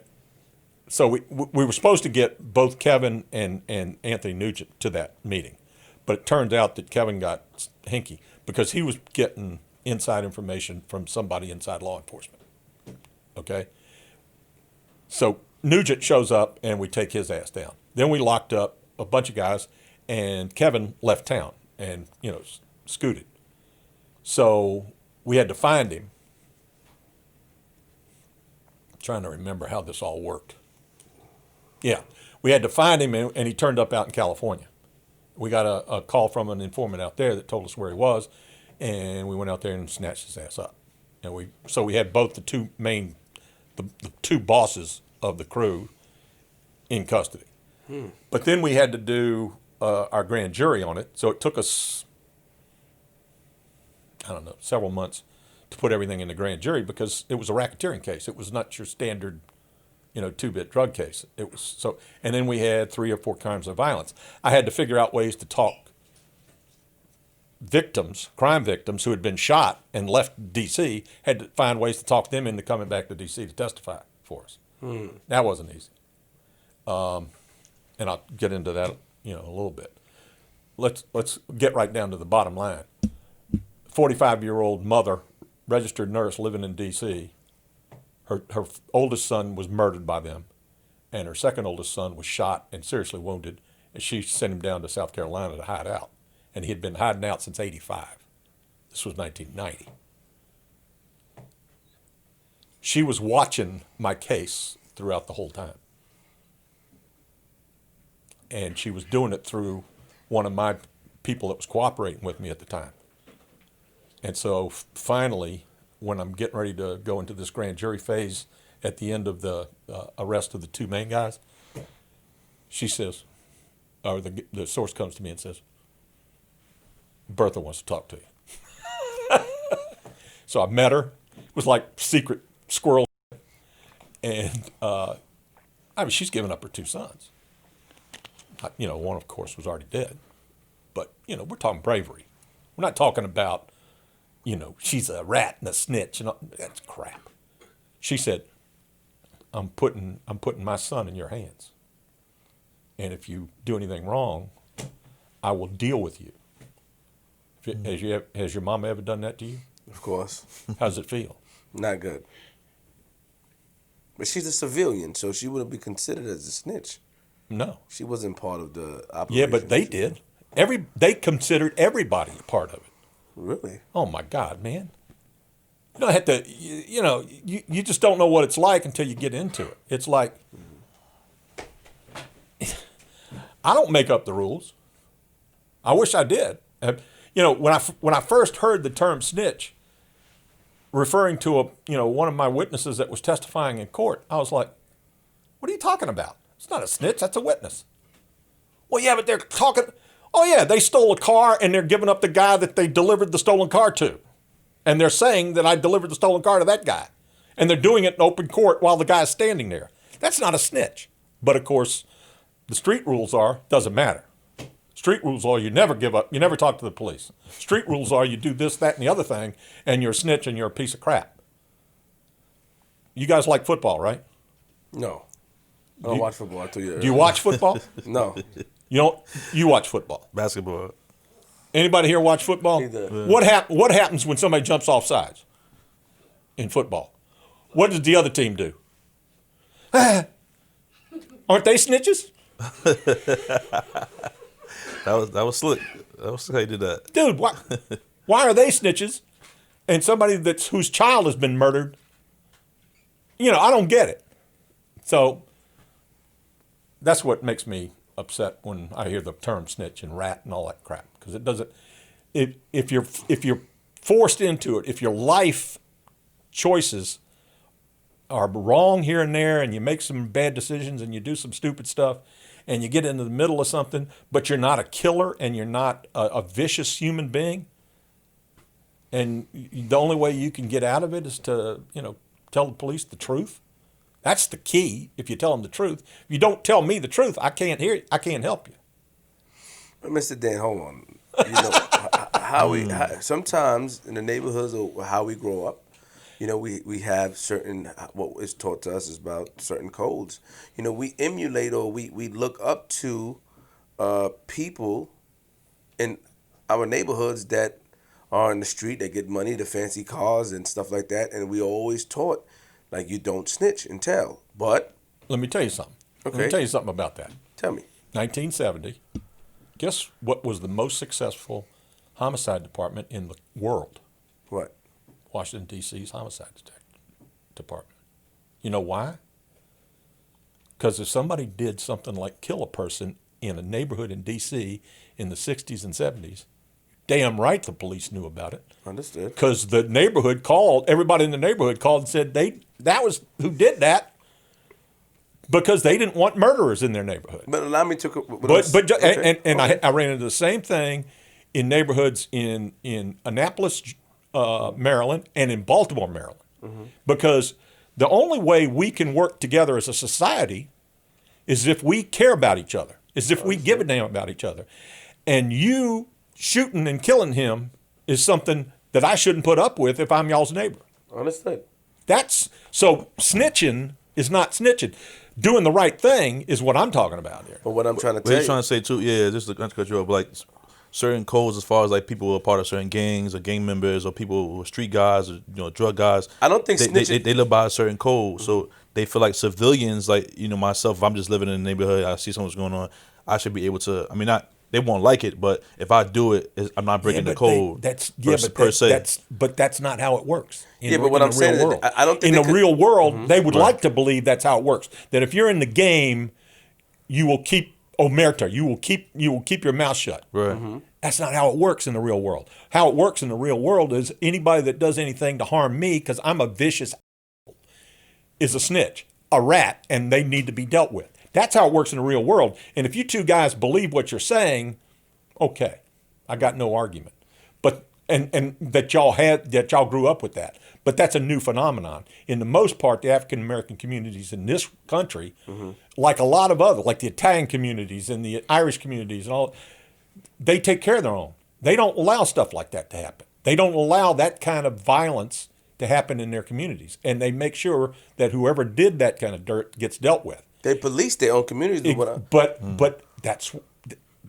it has to start somewhere. But listen, what do you think? You think 70-year-old Aunt May is going to go out and lock somebody up who just shot somebody? She's going to have to call Right. the local cops, and she hopefully has a friend and calls them up and says, "Get over here and lock that boy up." But let me say something to you. What I'm trying to tell you is that in the neighborhoods, they don't consider these days civilians. If an old lady sees a crime and she tells, they don't consider her a snitch. Right. Yeah. They don't consider her a rat. But listen, they don't. I'm just telling you, they don't consider someone who's a civilian. Let me tell But if you if me and him does a crime together, right? If we do a crime together, rob a bank together, and he tells on me, I would consider he would be, because he's a part of the game that I was a part of, and in the game, to a lot of people that's in the game, that's saying if it's right or, because to you, you're on the other side, so you would never see it as right, and that's respectable and understandable. But in a game where, like the Italians have certain rules, they'll consider you a rat because you were part of that thing with me, and you decided to flip and tell. So that's what I don't think a civilian is considered a snitch. You see, that's the problem. You say that, and I'm telling you that's not how it works. Understood. That's what I'm saying. Yeah. If it worked like that, I might be okay with it. I wouldn't be happy, but I might be okay with it. But it doesn't work like that. In other words, Bertha, for just her talking to me, would have pissed them off, and they would have gone for her. An innocent woman, they would have killed her. Yeah. Not only innocent, but straight up nice. Mean to me, but that's neither here nor there. Got you. No, I understand. So she gave you her son. She spoke to you, and then you had to figure out how to keep her son safe. Yeah. And did you figure it out? Absolutely. Where did you send him? Huh? Oh, I flew him in when he needed to testify. I covered his butt the whole time he was here, and I flew him back down where he needed to be, and took care of him afterwards. How many people from the Austria Crew situation that you had to help put away? I mean, that I had to protect? Protect, yes. 60. 60. Now, how do we go about that? How does the FBI go about protecting? With me, the way it was working was because, as I mentioned to you earlier. Yes, you did. The one mom of a bunch of the guys, she was with the Marshals program, so I couldn't use the Marshals program. I had to take care of it all on, out of our funds.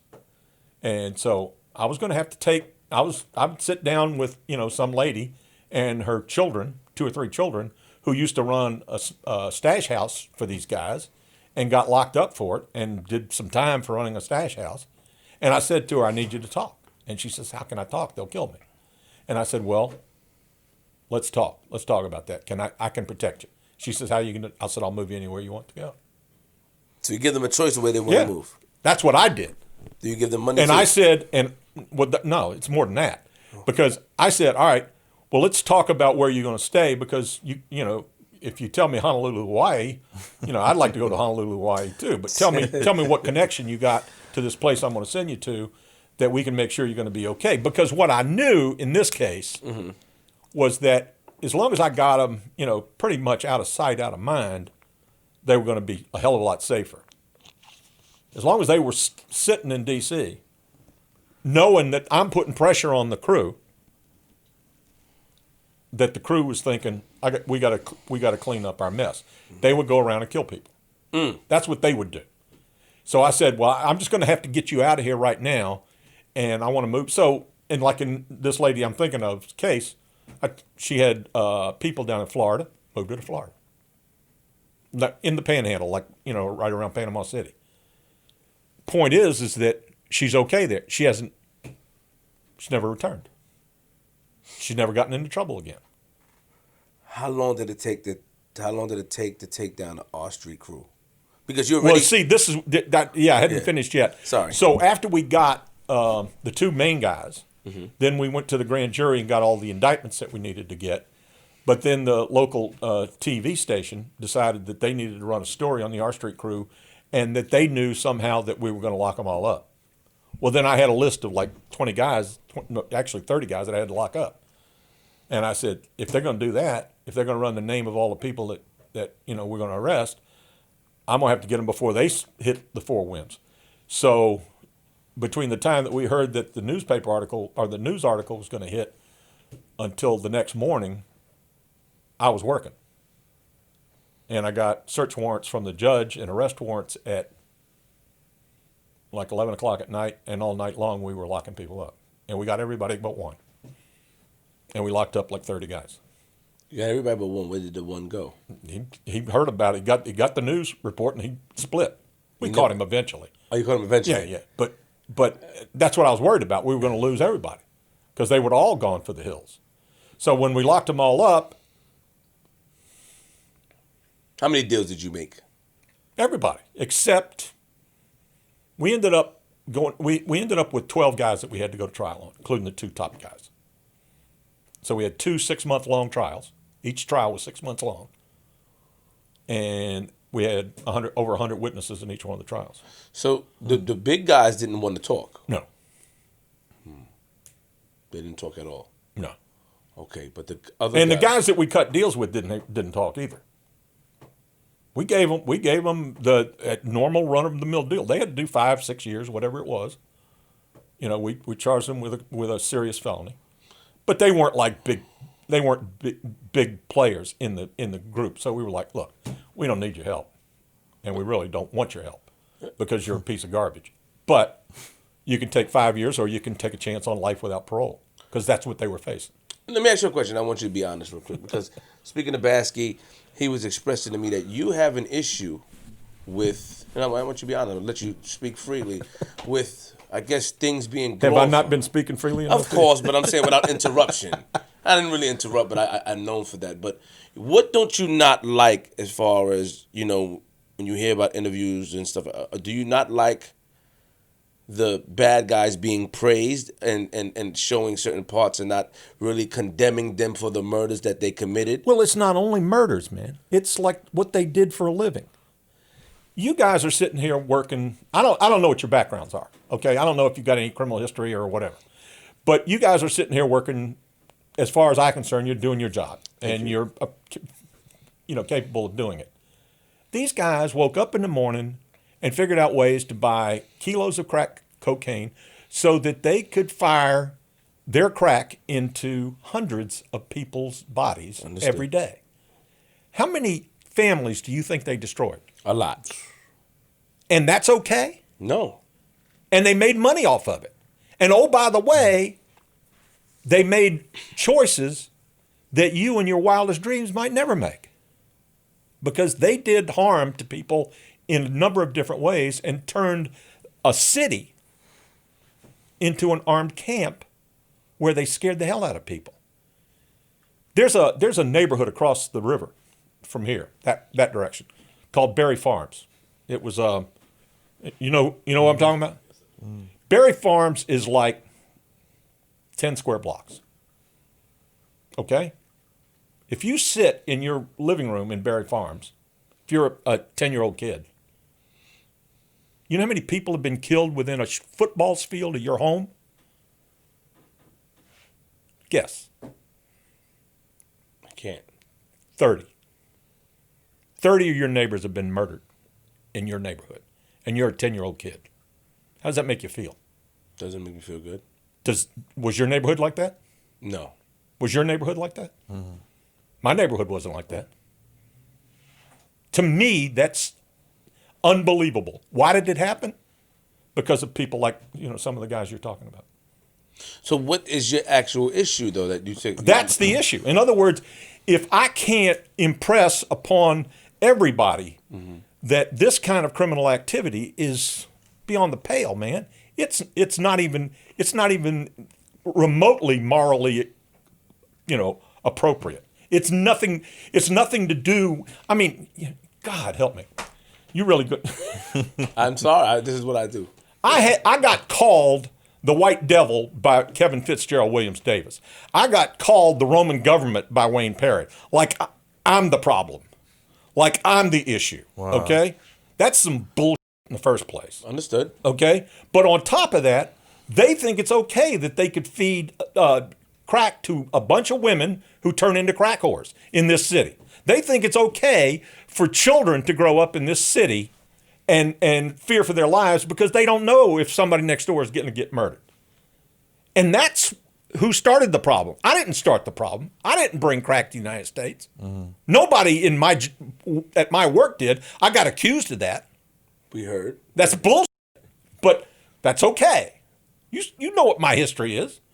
All I'm saying is that we get to a point at some level where we have to be outraged at folks like this. Wayne Perry is in jail for 6 lifetimes. 6. Each one of those lifetimes represents a person he murdered or had murdered. 2 of the people he had murdered, he said he killed because they were snitches, and they weren't. They were just foolish young women who got in the wrong place at the wrong time. But do you know? Do you understand why I'm just like? I do, but let me ask you a question. Go ahead. Do you also understand, Dan, and I feel that you're on the positive side and you like to heal the world, but you know society doesn't work like that. Do you know? I don't want you to be out. We're having a conversation, and I'm not saying. I don't want you to take it like I'm agreeing with anything. Please don't take it like that, because I see you get a little red. You matching your shirt. Let's.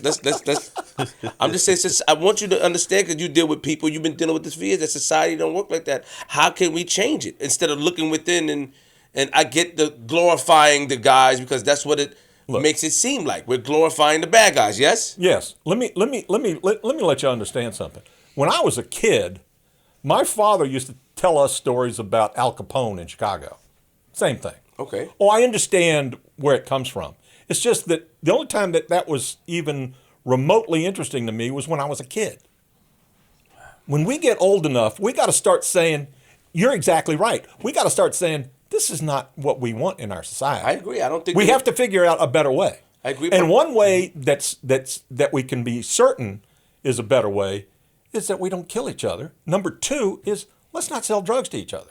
Poison in our community. Yeah, because that's all it does. And it turns, because the money and the greed and the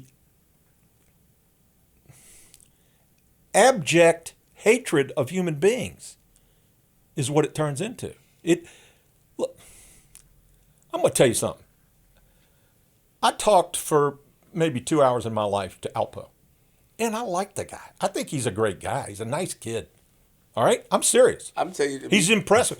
I had great conversations with Wayne Perry. But there is something wrong with those dudes. Okay, let me say something. People gonna get mad at me. I just told him the same thing, that I spoke to Alpo and I like the guy based off of the mannerisms. Exactly. That's what you. He's an incredibly engaging human being. And that's what. And I called a guy named King Erna, as a friend of mine, and he has been attacking Alpo. King Erna attacks Alpo because he said Alpo. Well, he calls him a rat, but he said he also didn't come out and say that what I did was wrong. This is King Erna. He told me his problem is. King Erna said, my problem with Alpo is that he didn't come out and say to the youth that what I did back in the days is wrong. That's King Erna issue. And then they had a back and forth. But I told Alpo, myself, I like King Erna. But I also told King Erna, I like Alpo. And it's going to sound crazy. Flip, why you like that? And people are going to get mad at me, but it's not what he did or saying that what he did, because I get at him about what he did. I ask those questions because it's in my mind. Like, why did you do it? Did you? And there's 2 things that Alpo said. Well, when you say what he did, are you saying because why did he become a snitch? No. Okay. No, You're just saying why did you do the violence? What you did? Yeah. Well, I asked him that, and I said, ask him, do you have any remorse? And he said, this is what Alpo told me out of his own mouth, and he said it today. I had before you got in. I was on the phone with him. I had 24 years to deal with remorse in my cell. Mm-hmm. When I come out now, I already deal with the tears. Got to move on. That's how he look at it. He said, I'm still a man at the end of the day. But the point of the matter is, I don't want people to think, because I had conversations, that I agree with anything that he did. It's just It's just that the conversation. He's an engaging guy. He cracks a joke. He's funny, and to me, he's a cocky guy. I can't believe this guy is so cocky like that. I think it's funny. Like, why are you like this? Yeah. I asked him about certain. I did ask him myself. Like, yo, bro, why did you do that? I asked him about Dementio. I asked him a lot of personal questions, and he answered me truthfully of why he did what he did and how he looked. Do I agree with it? No. Told him myself I don't agree with that. I think you could have handled it differently, but I guess that's how he thought it was. This is the point of the exercise in terms of, snitches that snitch against other guys in the game. Mm-hmm. Okay. When I look at him, I'm like, okay, we put him in jail. In fact, my partner, Angelo, was the one that put hands on him. We put him in jail, and we charged him with a crime down in Virginia, in Fredericksburg, dealing crack down in there. Why? Because he told Angelo that he was doing that when he thought he was dying in the hospital after he got shot when he first got to D.C. Because he said to Angelo, I'm dealing drugs down in, because you'd have to see Angelo. Angelo is like this unbelievable detective cop who anybody will talk to. And after 5 minutes in, they think they're talking to their mama or something. And they just confess to him because he's that way. So he gets a whole string of, information from him. Then another agent that I know goes out and follows up on everything Angelo found out, and sure enough, it's all true. So they build a case in Virginia on him. Because meanwhile, every time Poe's got stopped in New York, he runs and gets away. He breaks from 3 different times where the cops had him hemmed in and he got away. So he was like, Mr. Magic or something like that. and then I guess the dude, y'all know more about this guy. This dude Preacher came down. Yes, because I wanted to talk to you. I heard your audio. I don't know Preacher, but I know of him from that whole time period. Right. And it's like, so he's hiding out in the D.C. area, and he's hanging out with and becoming a vampire with Wayne. That's what he was doing. So he and Wayne are being vampires together, and they're not coming out until midnight. But that's just part. So he knows that people from New York are looking for him. He knows that people from like Preacher has killed somebody that he's getting blamed for or something like that. I don't know all the details and all the ins and outs of it, but he knows there's a lot of action going on. And so when we lock him up and we put him in custody and say, okay, here's your chance, here's your possibilities. You can go to New York and deal with the kidnap murder charge you got up there. And he knows immediately, as soon as he gets to New York, he's dead. Whether he goes into the federal jail or he goes into Rikers Island, he's dead. Because they're both covered by whoever's mad at him in New York, who's already put out a contract on his ass. At least that's what we found out from various. But do you? But hang on just a second. Okay. He knows that Wayne doesn't trust him. So if he goes to D.C. jail, Wayne's going to kill him and get him killed in D.C., which Wayne could get done by not even a phone call, just by yelling over the wall. I think he could get it done. And everybody knows that. Mm-hmm. Or he can I'll go down to Virginia and plead guilty down in Virginia. Okay? So when he gets down to Virginia and he pleads guilty, guess what happens again? He realizes, I'm going to plead guilty and they're going to send me to the Fed. Guess what's going to happen to him when he gets to the Fed? He's dead. Now, what option did he have? Let me ask you. Just seriously, what option does he have? Please don't ask me no questions like that. Listen, I can't answer that. Options are real slim. Let me ask you a question. I have to correct you on certain things because I listened to your interview. All right. That you did. And when you said that Alpo did have it done to Rich Porter, but he had nothing to do with the little brother. Right. Preacher. That's what I heard. Yes. Preacher was separate. Preacher and the little brother was separate, but he didn't, because Alpo didn't have anything to do with. I told you I didn't know the details. Yes, of that. You did say that. But I did. But what my recollection was, they were pissed off at him about the little brother.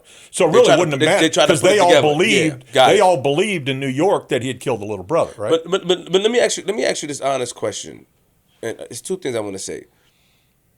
Alpo said to me on the phone.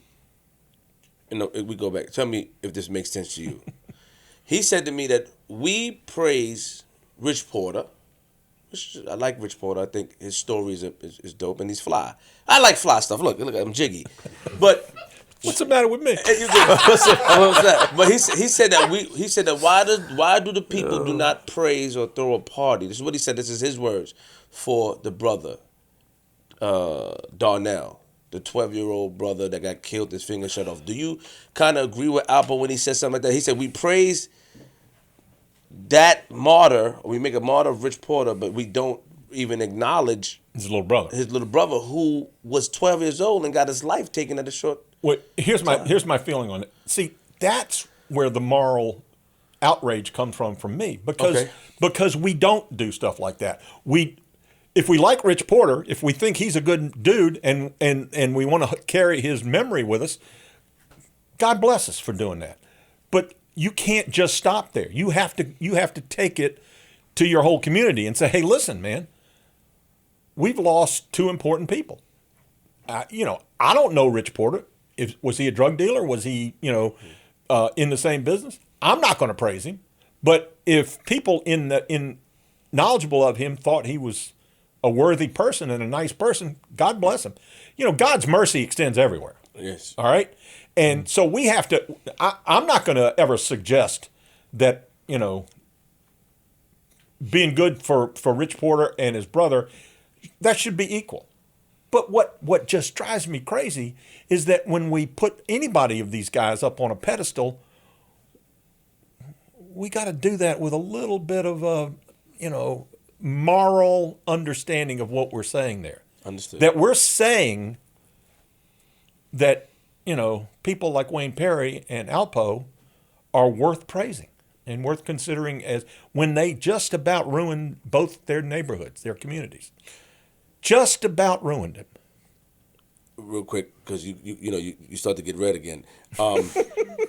Alpo, do you know why Alpo got shot in D.C.? Do you know about that? Yeah. Can you tell us why he got shot? What you found out? Because D.C. is that way. What happened was Cliff Cobb ran most of Northeast, and Jim and Jawbreaker were the two hitters for Cliff's little crew over there in I'm trying to remember. It's the what the hell neighborhood is it? It's really off of Catholic University. It's kind of like, anyway, it's totally irrelevant to you. But all they knew was some dude from New York was coming down and acting big. They didn't care who it was. They don't know Alpo from beans. Now, if you talk to them right now, they'd probably tell you all about how they had done background on him or something like that. But they've never been brought to task for it. But they shot him. And at the same time, we were shooting dudes from L.A. When I say we, I mean my community, D.C., was shooting, Jamaicans. We were shooting anybody that came into town and tried to run an operation. Did you ever hear of a guy named L.A. Roy Summers? No. 8-tray gangster crip, one of the, big deal drug dealers from out west who tried to bring, do you know who I'm talking about? Used to bring a lot of drugs into the East Coast. And he sold all around D.C., Maryland, Virginia, would never go into D.C. Said, excuse my French, those D.C. are crazy. And so he says, I don't deal with them. I ain't going to deal with them. And he testified because he was part of the whole, California scam with the Austria Crew. The point is that he's, he was telling it like it was. He says they would do a deal with you. New York or D.C. guys would do a deal with you, expect a discount the next time around. And if they didn't get the discount, they'd kill you the third time around. That was the rep that was going on outside of D.C. And so anybody that came to D.C. and wanted to operate, and whatever drove Alpo down here, whether it was the killing of Richie Porter or not, I guess it was, right? Whatever drove him down here put him in a position where he had to rely on, people like Jim and Jawbreaker, and that ain't people you rely on because they will kill you. And so they took a shot at it. That's what my understanding of it is. So, I wish I would have been able to prove the case at the time. So how did you find out about Wayne Perry? Because first of all, you did a I don't know if you did the interview with a guy named Gully. Did you do an interview with that guy? I heard about an interview on this channel, Gully TV. I didn't do an interview with Gully. Oh. Gully took my interview that was done with a retired FBI agent in Philadelphia and apparently decided to put it on a YouTube thing. How did you feel about that? About that interview? Yeah. I thought it was a ripoff. I thought it was, and to this day, the man's never said, a word to me. And he's used my picture and my words. And I don't know if he's making any money off of it. And I really don't, I'm not worried about the money. I'm just worried about the absolute nerve of the guy to think he can do that for somebody. Would you Because it was a good. I heard it. That's how I learned about I mean, you. back in the day, I might have done something real bad to him. Would you have expected a call? Would you have liked a call from him or reach out like, At least an email, maybe. Like something. So okay, so it was with in a retired FBI. Yeah, agent. I'd worked all the details of that podcast out with the retired agent. Okay. And the other thing I didn't like about, because he cut off the important, well, to me it wasn't important, but to me it was part of that whole story was I wanted to tell the story of the price that FBI agents and police officers pay to do this kind of work, because it's dangerous, and people ought to be remembered. And we want to get into that, but before that, I want to know about two people, and then I want to get into the remembrance. I want to know about how you know about Rayful Edmund, right? I'm saying that. And let's start off with Wayne Perry. How did that come on your desk? How did you find out about Wayne Perry? As I told you before, I was doing the R Street Crew, and the R Street Crew immediately led into the First Street Crew, which we got that group done right after R Street. And we did, a close friend of mine, an associate, did the P Street Crew, which involved a guy named Kenneth Ray Bryant, who was another scary killer that DC, had, operating at the same time. Mm-hmm. And during the course of all of those investigations, Wayne Perry was the beast over the top of all of it. What is his story that you know? The only thing we knew is that he was probably fingered on every murder that happened in D.C. I mean, a body would drop today, and within an hour or two, somebody would call in and say Wayne Perry did it. Well, we knew that was bullshit, but what it really came down to for me is that, well, we're going to have to pay attention to him eventually. But then I got a call from the captain of Homicide after Alveda Hopkins was murdered.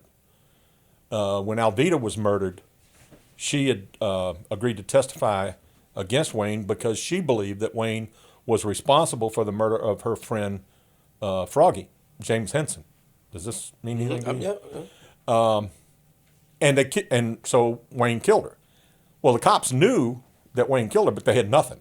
She was left out on 295. There was no crime scene. There was really, no witnesses. They had nothing.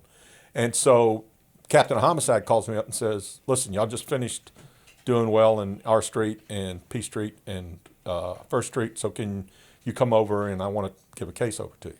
And he gave me Wayne Perry. So that was it. So once he gave you Wayne Perry, let's go into how you found out about him, like the stuff. So we don't know why he was killing the way he was killing. Because he wasn't a hustler, he wasn't a drug dealer, but he was an extortionist, and, right. Which means that he would go to the top drug dealers and receive money from him because they were scared of him. Yes, right.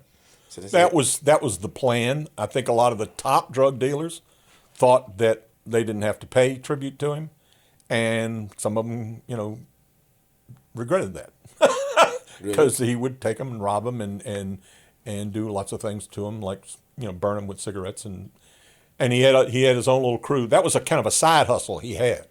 That if there was anybody that he had decided wasn't cooperative with him, they might find themselves snatched one night and spend the night with him and his boys.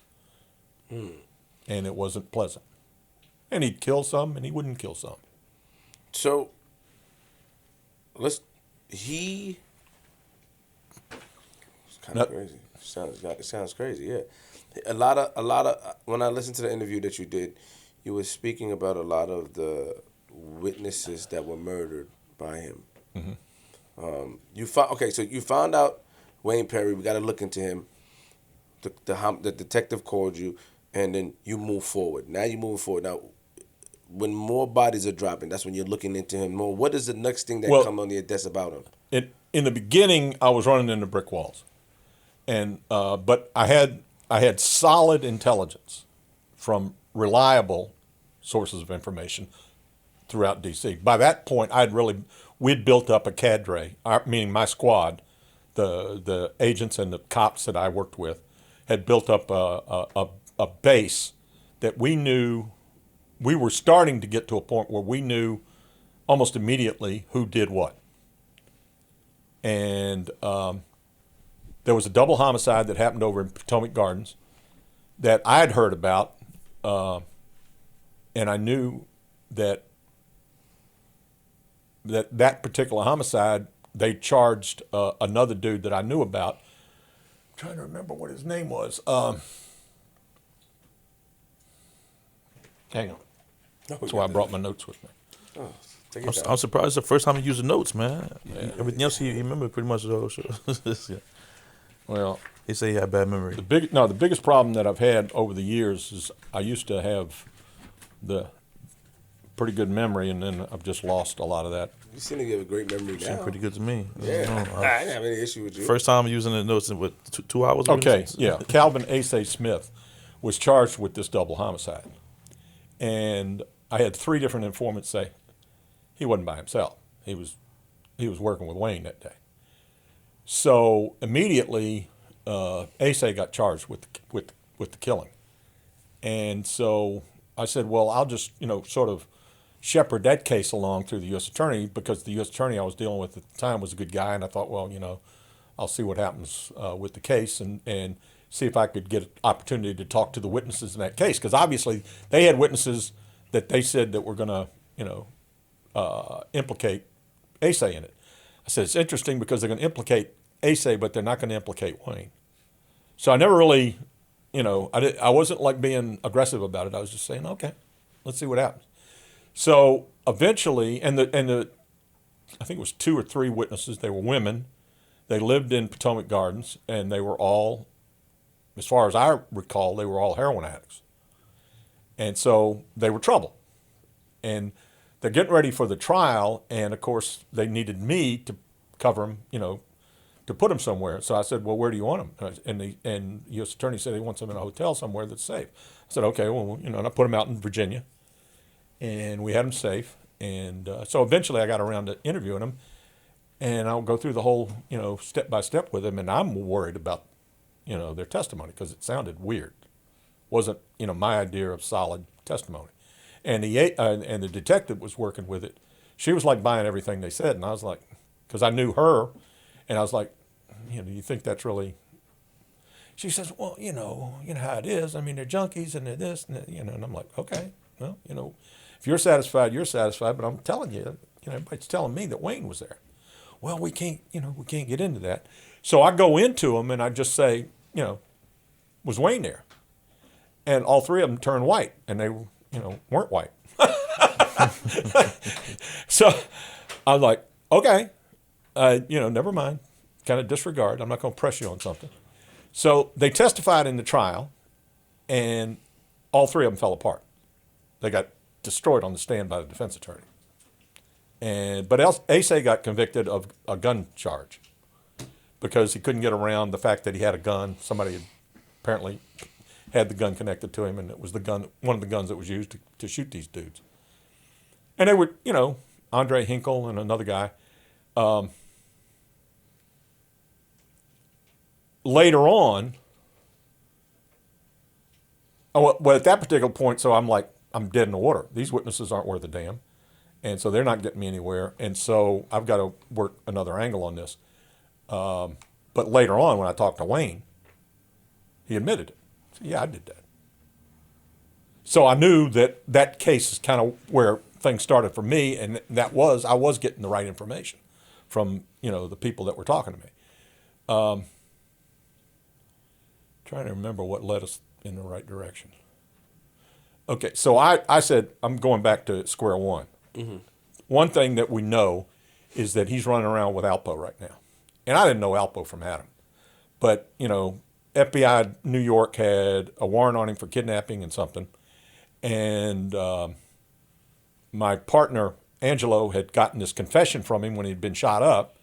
And so our drug squad was putting together a drug case on Alpo in Northern Virginia, which I said, well, that's gonna work out, because it was all basic testimony from him directly. And so I thought, well, that's going to be a decent case. I said, I just need to get Alpo out of the way, because he's making Wayne turn into a vampire. I never get a chance to really do anything, to really target Wayne as to where he's living, and sort of the normal business that you have to go through to start really working an investigation. You got to really start getting a handle on the details, and we weren't able to get a handle on the details because he wasn't living a normal life.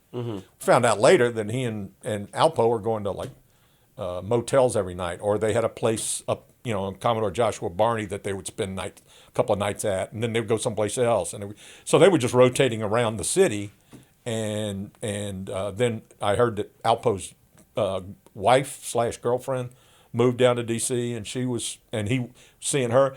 Then I developed a couple of really good confidential sources on him, including a person that knew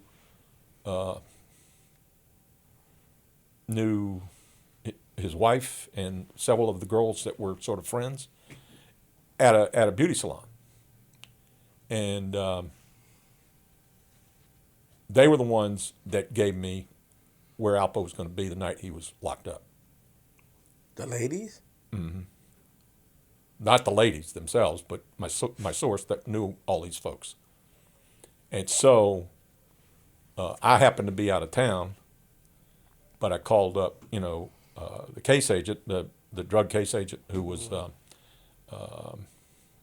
Scott Yao, and Angelo. Of course, Angelo knew him. Angelo had really been the only one in D.C. that had ever seen the man. And so I said, well, he's going to be at so-and-so tonight. And so they rounded up a team, and they grabbed his ass and got him. And they grabbed him based off of what, though? What did they want? About what my source told me, that where he was going to be. He was. No, I know. No, but what was the reason? Was it because of the drugs? Yeah, they had the drug case. They had the kidnap case. Okay. All of that was like already baked in. Okay, he got was it. a fugitive. Got So it. all Okay, we got had to do was Gotcha. put his ass in cuffs, and he was going to be in the decision-making process that I told you about. Got it. So to me, the main thing was get him out of the way so I can spend time on going after Wayne. Do you think that Alpo was smart because he was able to sort of, to some people, they say manipulate Wayne, or do you think that they both had a genuine love for each other? No, there was no love. There's no love. Okay. At least I don't believe there was. Wayne was getting money. That was what Wayne was about. He was getting money from Alpo because Alpo was making sure that he didn't get shot at again. And Wayne was making sure that he was protected in D.C., that he wasn't going to get snatched by anybody.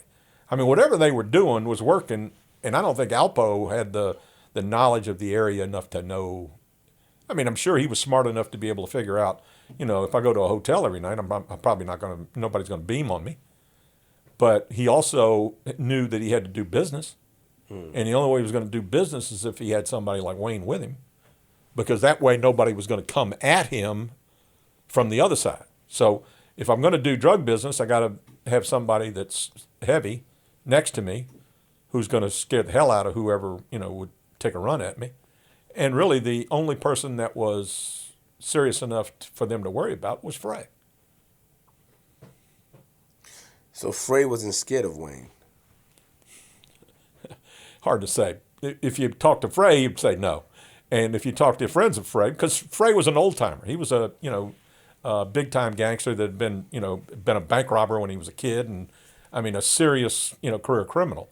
He wasn't like he wasn't going to be somebody that was scared of Wayne, but I'm sure he knew that Wayne was like a cobra in the grass.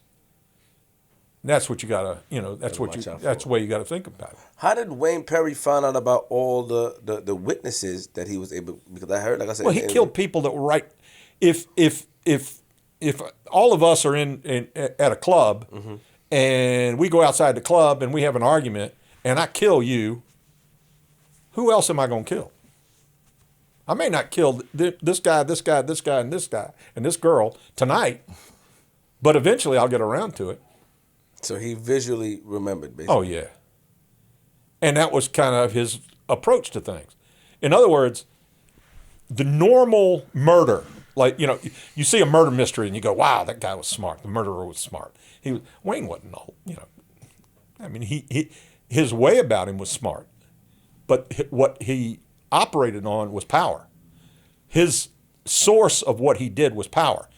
So if I kill you in front of all these guys, everybody here right now is scared of me, right? Mm-hmm. And then I rock you to sleep by smiling at you and telling you all this good stuff and all this and that and the other thing. 2 weeks from now, I'll kill you. and you're scared and you're scared, right? And so who's got the power now?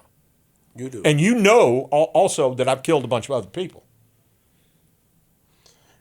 So the way I see it, with Wayne, it was all about power. It was all about, I don't care if you're, a dangerous drug dealer. Because I'll take the hit. You want to kill me? Go ahead. And here's something that Wayne understood that I don't think that very few people understand. I understood it because of my history in the military. Okay. When can a cop shoot somebody? A cop could shoot somebody when... Normal course of business. When can a cop shoot somebody? I think when If they get shot at? Yeah, when they're in fear of their life. Yeah, fear of life, yeah. So in other words, if I'm a cop, I got to react. Wayne didn't react. He acted. Very subtle difference. In other words, if I'm standing talking to you and being nice to you and all that kind of thing, you're not expecting me to pull a gun. No. And you're probably, if I pull a gun, you're probably thinking, well, he's going to tell me something first, like, you no good skunk. Then at least I can react. Wayne didn't work like that. Wayne was, boom, you're dead. That's how he worked. I want to ask you a question, and I know you didn't want to talk about this, but I like those notes. I would like to see those notes too, please.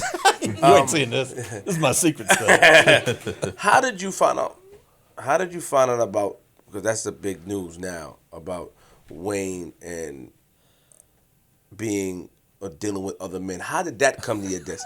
No, why you laughing for? I want to know how you found out. How did you? That story drives me crazy. You know that. I heard about it. Let me tell you caused something. it. It's your fault. Apparently, yeah. Dan, it's your fault. I heard it from like 5 different people that Thomas Dozier was his boy in Lorton. That's how Thomas Dozier got into it.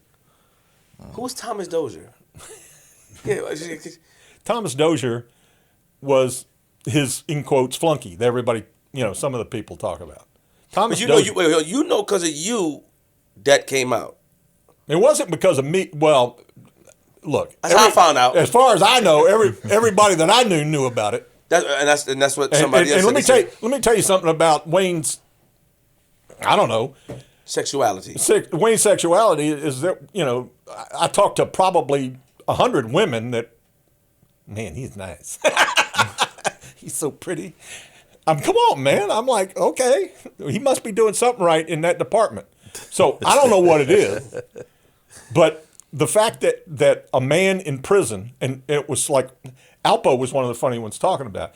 He's the one that told us, ain't nothing better than a fat butt boy. That's what Alpo told us. Wait, hold on.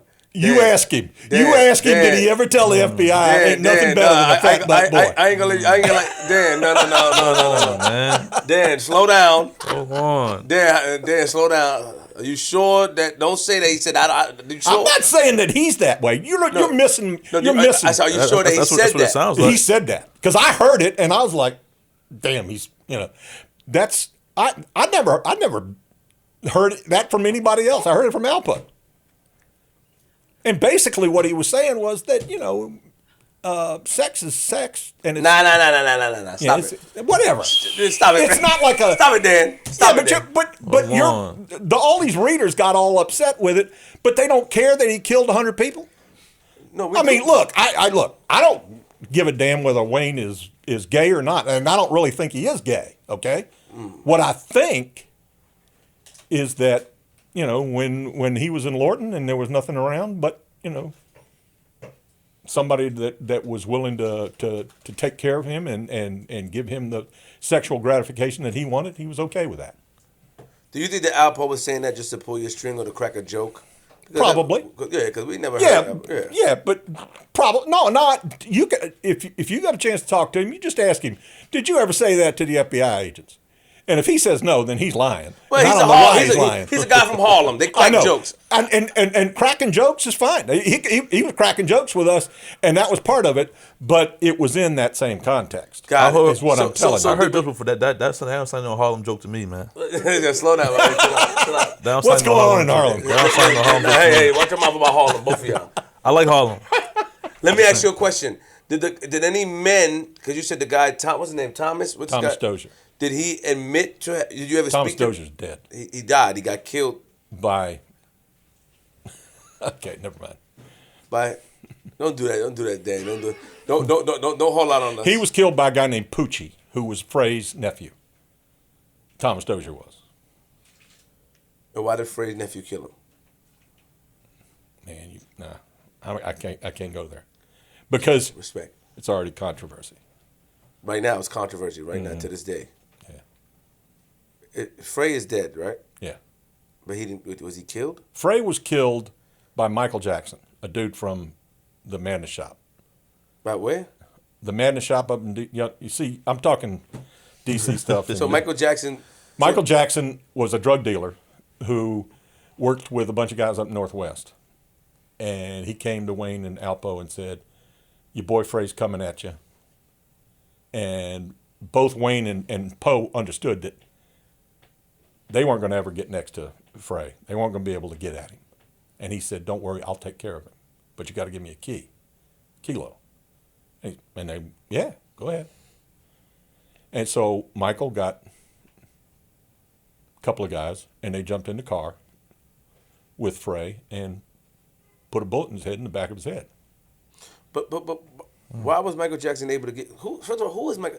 The only Michael Jackson I know. No. This is a drug dealer who's in prison probably for a long time still. At least I hope the hell he's in prison. Michael Jackson. Jackson is his name. And so he was close to Frey. That's how he was able to do that. Yeah, because Frey had contacts mostly in Southeast, but you got to understand DC's a small town. I mean, everybody knows everybody. And Michael Jackson was the type of guy who Frey would probably let in a car behind him.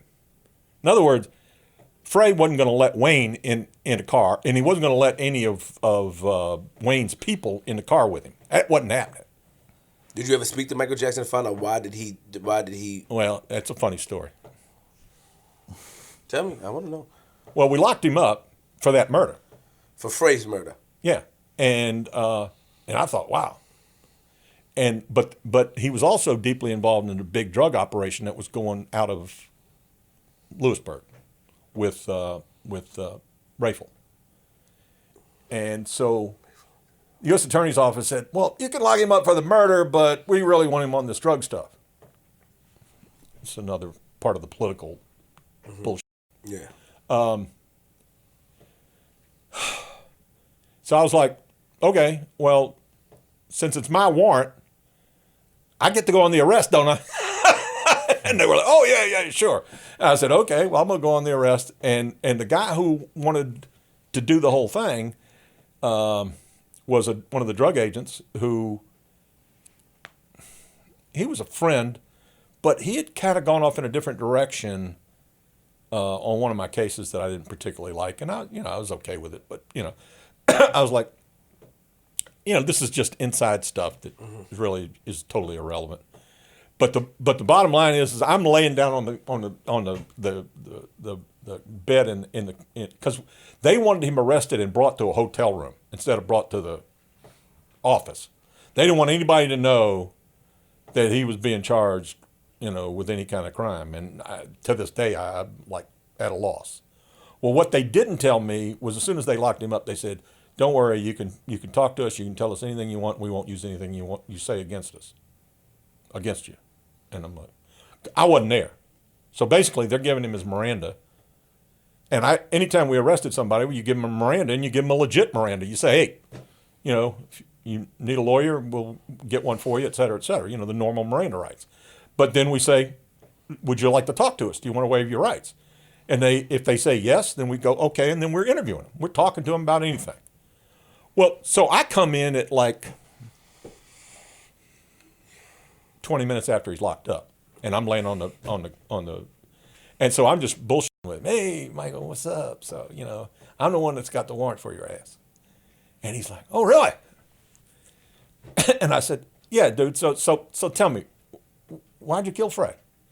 Man, that's some bullshit. I did, man. And I said, well, man, we got 3 witnesses that tell us that you did. What the hell were they doing? Were they looking out were they standing around on the street while I was looking out the window at them? Well, that's exactly what the witnesses saw. When he was driving down Bryant Street, he's in the back seat of the car, and I had 3 civilians, regular folks, that lived on Bryant Street who were looking at the same thing, especially after the gunshot, and they saw his face under the street light. And I said, well, dude, I didn't tell you anything about a car, and I didn't tell you anything about you looking out the window, and I didn't tell. So, yeah, that's exactly right. They saw you stick your face out the window when you shot the dude. And he's like, well, wait, so he starts backpedaling on me. I said, man, enough said. I'm good. I don't need nothing from you. And so I left, and I wrote my report. And then I was told that they'd given him a free ride, that nothing he could say could be used against him. So we don't know why he killed him. Oh, I know why he killed him. I mean, Poe knows why he killed him. Ask Alpo, next time we talk to him, why Michael Jackson killed Frey. So where does Sean Branch come in? Because Sean said that you had mentioned him. Come on, man. Dude. Yeah. Come on, Sean. I like Sean. Sean said, no, he's a nice guy to me. Sean said that you had. Yeah, because the 10 families of people that he's of the people that he's killed haven't come to you and said, man, that's wrong that you're talking to Sean. Hold on. A lot of us have. Wait. Look, You don't understand. Sean Branch was a dangerous human being. You're going against your belief as far as in God, because you said God. You said this. You said God's forgiveness, or what you said earlier. He hasn't been paid the price for the other people he's killed. But you also said, and God's forgiveness has got to involve God's, that our penance that we have to pay. I got it, but you also said that you're not here to do. I mean, I got you. All right, you're with me. No, I'm with you. I'm okay. What I'm saying to you is what I'm saying to you is that anything Sean Branch tells you is going to be self-serving to Sean Branch, which is fine. If I could have charged him with his participation in a murder, I would have definitely done it. But I'm partly responsible for the fact that he got convicted of the Michael Green case. Okay. Partly. Because I gave the guys who were working the case the right witness in the Michael Green case. But they also had him charged with the Monty Glenn murder, and somehow he got off of that. And he also beat another case because the witness who testified against him testified in a hearing testified in a trial on Friday afternoon, and he went home for the weekend because court, took off the weekend, and lo and behold, the witness got killed over the weekend, and they never got an opportunity to cross-examine that witness. Now, how do you think that happened? It's a miracle. It's not a miracle. Don't be sarcastic. But what I'm asking you is that. But how did you first hear about his name? How did it come? Sean? Because Sean said that you said in the interview. I didn't hear this part, but he said that you said in the interview that he went to go speak to Wayne Perry about Michael Jackson. But Sean said that wasn't true. He said he didn't know where you got the information from. Yeah. That's what he said in the interview. I know what he said. He's wrong. He said he went to talk to Wayne about Demencio Benson's murder. That's what he said he did. Demencio Benson, yes. All right. Now, let me tell you something. He and Wayne were on the street together for months before Wayne got locked up. And he rightfully would have gone if he wanted to talk to him about Demencio Benson. Demencio Benson had died a year earlier, remember? Demencio Benson got killed in summer of 91. Yeah. All right. Sean's out at least by April of 92. Wayne doesn't get locked up until mid-July, of 92. So he has 2 or 3 months that if he needs to go talk to Wayne about his friend Demencio, he could do it not in the Prince George's County Jail, which is, if you're going to talk to somebody about a murder, it's probably not a good idea to go talking to them in jail over the phones that could be, tape recorded. I wish they were, but they weren't. That's just an unfortunate circumstance of that particular jail at that particular time. But the bottom line is his story doesn't make any sense. But then how? And Okay. Thomas Dozier dies a week later. But how will we really know? We don't. The And conversation if we did, I know the conversation took place because I had the logs at the time. I had the logs from the jail. I'm like, what the hell is? Because I'm talking to the guys who are working Sean Branch. I'm like, what the hell, Sean Branch visiting Wayne? Because I got just, they would periodically send me his visitor's log, and so I'm getting this. I'm like, and so I'm talking to the guys who are working Sean, and they're like, we don't know what they're talking about. Dozier gets killed. I was trying to talk to the U.S. Attorney's Office into letting me go at Dozier again because Wayne's locked up, and I figured now's the time to get Dozier and roll him because he would be able to tell us, how he got Frey's gun, the gun that killed Frey. You're not putting it together yet, man. I'm not going to make it easy for you. I'm about to put it together. So you trying to say that Wayne told Sean to? I'm not going to put it together for you because you're on the right track, but I'm not going to tell you any more than that. Well, hold on, Mr. Dan. We gotta be sure that this information is right, man. You can't just be putting. Hey, look, Mr. Dan. If I would have thought I was causing enough trouble already. I know, but if I would have thought I was right, I would have locked his ass up back then for it. Except that he already got locked up for killing Michael Green. So the point is that everything was working at that. We didn't know who killed Thomas Dozier until I got called months after it all happened, and they told me Poochie did it. I said, why in the hell did Poochie do it? Dozier didn't have anything to do with killing Frey. And then it all sort of struck me. Now, later on, I talked to Wayne. And all I can say is Wayne told me what he told me about the whole circumstance. And it involves Sean Branch, you saying? Yeah. I don't know. So what do I believe? What's my opinion? What's the truth? You're a very sarcastic guy, Mr. Yeah, Dan. but you see, what you don't understand is that's who you're dealing with. When you're dealing with these guys, when they're talking to you straight up, you're dealing with their perspective on life. You're dealing with their understanding of how they need to keep.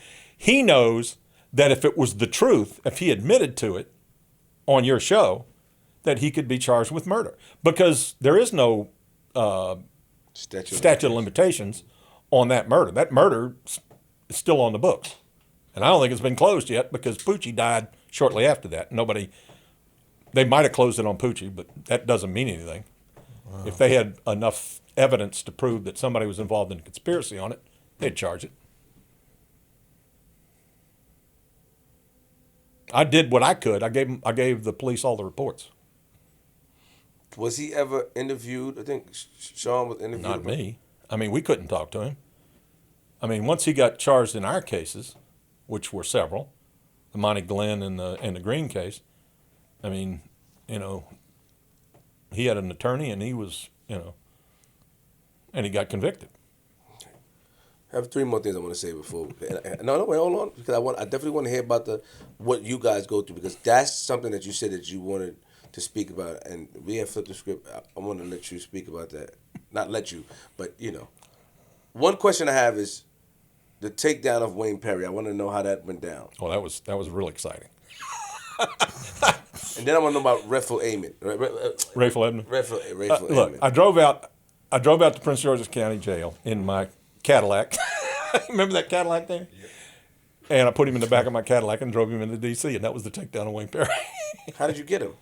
Because he was already locked up. He'd gotten locked up by Prince George's County on a sham drug deal. He was there for some dude that was trying to sell crack to the cops. The guy didn't know it was the cops. And it turned out that the coke that he was trying to sell, the crack that he was trying to sell, was bullshit. It was whatever phony stuff that he come up with. He just, whoever Wayne's friend was, thought that, and so we were like, well, we're like 2 months away from indicting his ass for, several murders. So is there any way, Prince George's County, you can hold him? And they went, sure. We'll charge him with the, attempted sale of sham cocaine, which is some charge out there. And it'll be a misdemeanor, and they'll keep him in prison for, 3 or 4 months. And that's what they did. And basically what I was trying to do was at that point, I'm talking to civilian witnesses, trying to make sure that everybody's going to be safe and that we're all squared away, because when we indict, we got to be ready to rock and roll with the right witnesses. And that's what we were doing. So we were just lining up our ducks to make sure our witnesses were safe, because, I mean, our case was primarily based on forensics and Alpo and 2 or 3 other dudes that we had that were insiders, that knew what was going on, that were there when little Gary got killed, that were there when, you know, this happened and that happened. Mm-hmm. So, but all of it came down to preparation. And, of course, the U.S. Attorney's office wanted to put him to death. And so they were bouncing back and forth between us and the Department of Justice on whether they were going to do a death penalty thing on him, which was stupid because it's D.C. and they'd never gotten a death penalty on him. The conversation between you and Wayne, because you said that I don't want to misquote your words. The first time he was arrested in Prince George's County, I went out and interviewed him. And I said, you know, we got all this stuff pending in D.C. You know that. He goes, yeah. Because by that point, it was obvious that Alpo was cooperating, et cetera, et cetera. And I said, so you want to talk about it? And he says, and that's when I've always said that Wayne was very respectful. And he said, to be honest with you, he says, no, I really can't do that. He says, I will be glad to talk to you after all this court stuff's over. And that's how he left it. And so we went through the process. 1994, when he pled guilty in March of 94, it was a month or so later after that. I was trying to talk the behavioral science unit in Quantico to go interview him. I said, this guy's killed a lot of people. So I don't know if he's a serial killer or what, but he's killed a lot of people. And at this time, they were just really kind of on a roll talking to, you know, violent sexual killers and all that kind of stuff. And I said, this would be a little bit different character that you might be interested in talking to. And so they said, well, he's not a sexual predator, so therefore we're not going to talk to him. And I'm like, well, he's killed a lot of women for no good reason, and we don't know why. And he goes, and they were like, look, you know, that's our rule. We're not going to do it. I said, okay. So I said, well, I'll go. And because I didn't really want to go out there and talk to him, but I thought we should do something about it. And so I went down to he was being held in Petersburg, Virginia at the time. And I went down there and I interviewed him, and he closed like 4 or 5 murders for me that day.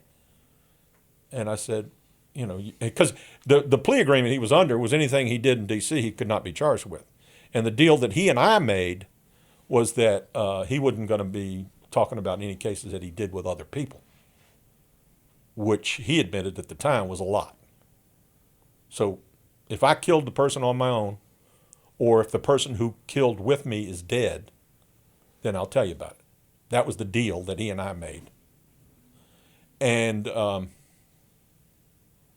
so I came back and I had a nice report on 3 or 4 homicides that we knew he was good for from the homicide investigation stuff. So I said, there's 4. We got him right now with, 10, 15 homicides. So I got permission to go out to Colorado and interview him twice more. So I went out, and it was probably 6 months after that. But by that time, we were locking up friends of his in Southwest. And I had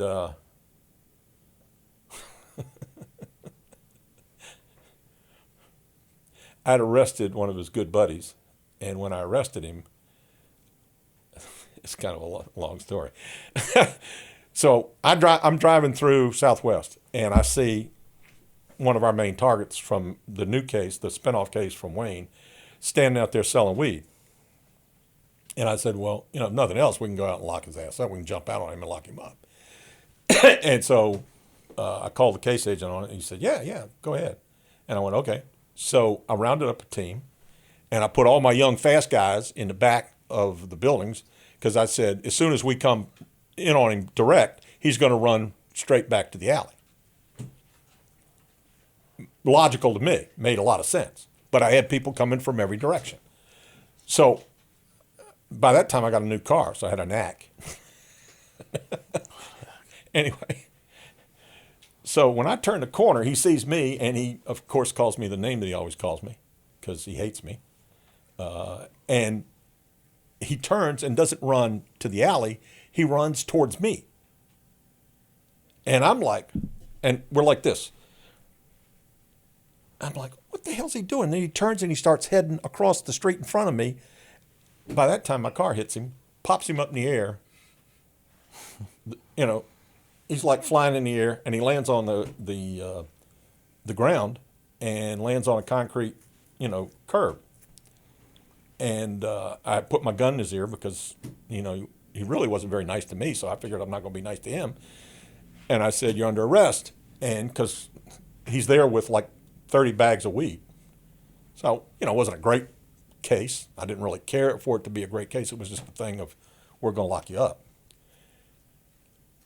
Well, he looks up at me and then spits blood out. And I'm like, "Dude, are you all right?"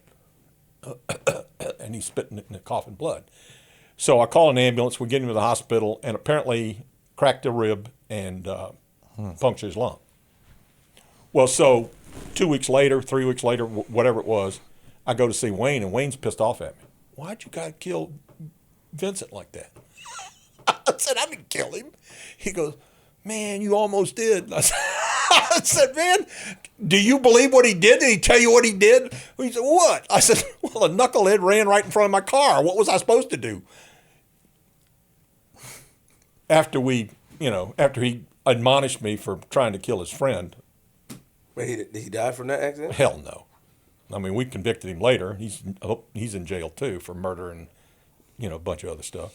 But the point is that that was the second time I saw Wayne, and so at that point it was one of these things where I had to go back and forth with him on proving that I was worth talking to. And I said, "Man, if you don't want to talk to me, you don't have to talk to me." Mm-hmm. But I said, you close these cases, nobody else is going to be getting charged with them. So he didn't want to get nobody else in trouble. Right. And he's saying, "Dude, I'll tell you what I did." And I said, that what it's really all about here is that if there's an outstanding homicide case out there and somebody else gets charged with it, you're going to feel bad, aren't you? "Yeah, man, that's right." But he didn't really mean it, but he went along with it. So we ended up closing 30 homicides. Did he tell you how you felt about Alpo? Did he ever talk about Alpo to you? Yeah, but we didn't get into it much. I mean, it was clear. I mean, he knew, Alpo I mean, according to him, anybody that was a snitch was a rat, was a piece of garbage, was, whatever. And I said, but the man didn't have a choice. But I didn't get into it with him. But what he did not trust me on was the fact that the gun that was used to kill Frey that I found in his car, in Wayne's car, was the actual gun that killed Frey. And I was like, "No, man, I ain't lying about that. I mean, the FBI lab, they didn't give me some bogus damn report." I said, "That's, as far as I know, that's the gun that was used to kill Frey." So he goes, "It couldn't have been, because I got it from some girl." And I went, "Really?" I said, "Did you have anything to do with," and I named a dude. And he goes, "Well, maybe." And I said, "Well, let me run this by you, because they didn't like you. They sent Mike to do your, dirt for you. And now they're trying to put the whole thing back on you by giving you the gun." Yeah. Got I said, "You got played, dude. And that's why you had to take the heat on that case." "Well, I didn't plead to it." I said, "It doesn't matter. Everybody believes you did it. Just because he didn't pull the trigger, he didn't do the deed." Okay, last question. And then Rayful Edmund, what did you know about him? Well, I interviewed him a bunch of times. I mean, he brought crack to D.C. I mean, he was like, Was he nice? Oh yeah, he was Alpo. You see the hypocrisy? I gotta get at you. No, wait a minute. No, you don't understand what I'm saying. Yeah, well, my job was to lock people up, but also part of my job was to try to get folks to talk. It's not about me being, some kind of asshole. I don't think you're an asshole. No, but that's what I'm saying. I can't do that. I couldn't do what I did if I was an asshole. I had to at least try to find ways to engage people. And, if I meet an impressive person, he's an impressive person. He may be the most morally corrupt person in the world, but doesn't keep him from being an impressive person. Alpo, for example, could have been whatever in the New York Stock Exchange. Do you believe that? By the way he talks, yes. Exactly. Why is he selling drugs? In other words, that man could have been so much better of a human being. Same thing with Rayful. He could have been so much better of a human being if he would have just said to himself, I'm an impressive person. I can, change people's minds. I can engage people. I can talk to people. I can be better as a human being. Not that I'm going to destroy 1,000 families tomorrow. That's the decision-making process they made. Not that I'm going to kill 12 people tomorrow. Hey, Wayne was funny. If you ever get an opportunity to talk to Wayne, you'll get a kick out of it. I'm telling you, he is a funny guy. He'll make you laugh. And if you don't laugh, something else could happen to you. But Rayful, what type of guy was Rayful? 'Cause he wasn't a violent guy, was he? No, not that I'm aware of. He had a couple of guys, Whitey and a few guys that put people in the dirt for him. But as far as we know, he never killed anybody. I mean, not that I ever heard about. He just brought crack to D.C. And was an extraordinary entrepreneur for dealing the stuff on the streets. And everybody he dealt wholesale and retail. So he had his retail operation on Orleans Place, and he dealt wholesale. So every time he would bring the crack in huge quantities, 20, 30 kilos at a time, 50 kilos, whatever, usually from California, because he made big connections out in Las Vegas, I heard. I mean, I don't know anything about the specifics of his case, but the guy made money, boatloads of money, and had, he had his retail operation and he had his wholesale operation. And so everybody got supplied by him for a while. Was he out? Was Alpo out at the same time that he was out? Were they out at the same time? Alpo more or less replaced him. Alpo came to D.C. right around the time that Rayful got put away. But at the same time, Rayful gets put into, what the hell's the name of the prison up in Pennsylvania? I can't think of it. It's up in Pennsylvania. That's when he hooks up with one of who's the big coke dealer from Colombia. That's a the ladies Medellin cartel leader.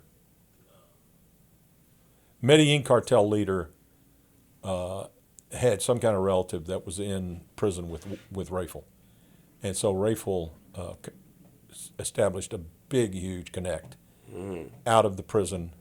And what they did was they would bring 20, 30 kilos at a time in the back of rental cars and hand the rental car off to drug dealer X, drug dealer Y in D.C. And that was the way it functioned. So Rayful's like running the operation basically from the prison, and turns out that we got up on his phones and found out everything about it. Michael Jackson was involved in it. Why? What made them? He flipped. Rayful told. Yeah, eventually. He told eventually. Did you know why he told? Do you know the story of why he told? So, because his mama, was not really doing well in prison and wanted out, and he had an opportunity to do it. When that prison case was a whole brand new thing. In other words, he was already doing life without parole for drug dealing on the streets of D.C. Oh, he was doing life without parole. Yeah. And so basically what they said at the time was, okay, we're going to charge you again, and I guess, I don't know, when you die, we're going to pick you back up and let you do another life. I don't know what they were going to do, but they were going to give him more time. And he said, well, do you want my help? Or something like that. I don't know how the deal got. I heard they were trying to work on getting him home. That's what I'm getting at. So that's when I actually first interviewed him. His plan was to give up all the information that he could about any murders that he knew about, et cetera, et cetera. So part of why I ended up interviewing him was I needed to see if he would help me close a couple of murder cases that he knew pretty well about, which was one specifically was Evelyn Carter's boyfriend. I don't know if you know who I'm talking about. Evelyn was the guy that was killed as a result of Wayne's orders. Evelyn Carter was a woman, though. Yeah, beautiful, nice young girl who was dating a guy named Feldman Hampton, but she was also later after Feldman got killed was dating Michael Frey and Wayne. Apparently, they had a relationship, and so at some point, I guess Frey probably said, "You ain't going out with him and me," and so whatever she chose, Frey over Wayne. And that pissed Wayne off. And that's the story where you told when I heard that he had the guy. Yeah, but I've been told that, of course, that doesn't make any sense because Wayne had all these other girlfriends. It wasn't about having girlfriends. It was about Wayne's power. Power, yes. I mean, that's the bottom line. And if you understand that, to me, that makes sense. Now, if he wants to tell me that he claimed to Alpo that he killed her because she was a snitch. Well, that was bullshit. She wasn't snitching anybody. I tried to get her to snitch. She wouldn't. She kidding? I mean, Feldman had just gotten killed, and Feldman's sister, Wanda, had just been killed. So she's like, I ain't talking to anybody. I mean, I understood it, but I had to try. Because I was trying to close Feldman's case. What was the deal you guys made with Raymond? Because maybe that's what you was getting. I didn't make a deal. I was no part of the deal that was made with him. But what I ended up doing was I had some follow up. I wanted to see if I could close the Hampton case. Mr. Hampton, nice man, lost his daughter and his son, and had called me up and asked me if I could, do something about it. I said, well, I know who did it. There's some Southeast dudes that I know who did it, but I couldn't prove it. And then, I got the word that Ray knew about it. And he knew, but he, wasn't anything we could use. It wasn't like testimonial evidence or something. It was just some background that I already sort of had connections on. So I couldn't get there. I couldn't do anything for Mr. Hampton. And I felt bad about it. I mean, nice man, lost 2 children.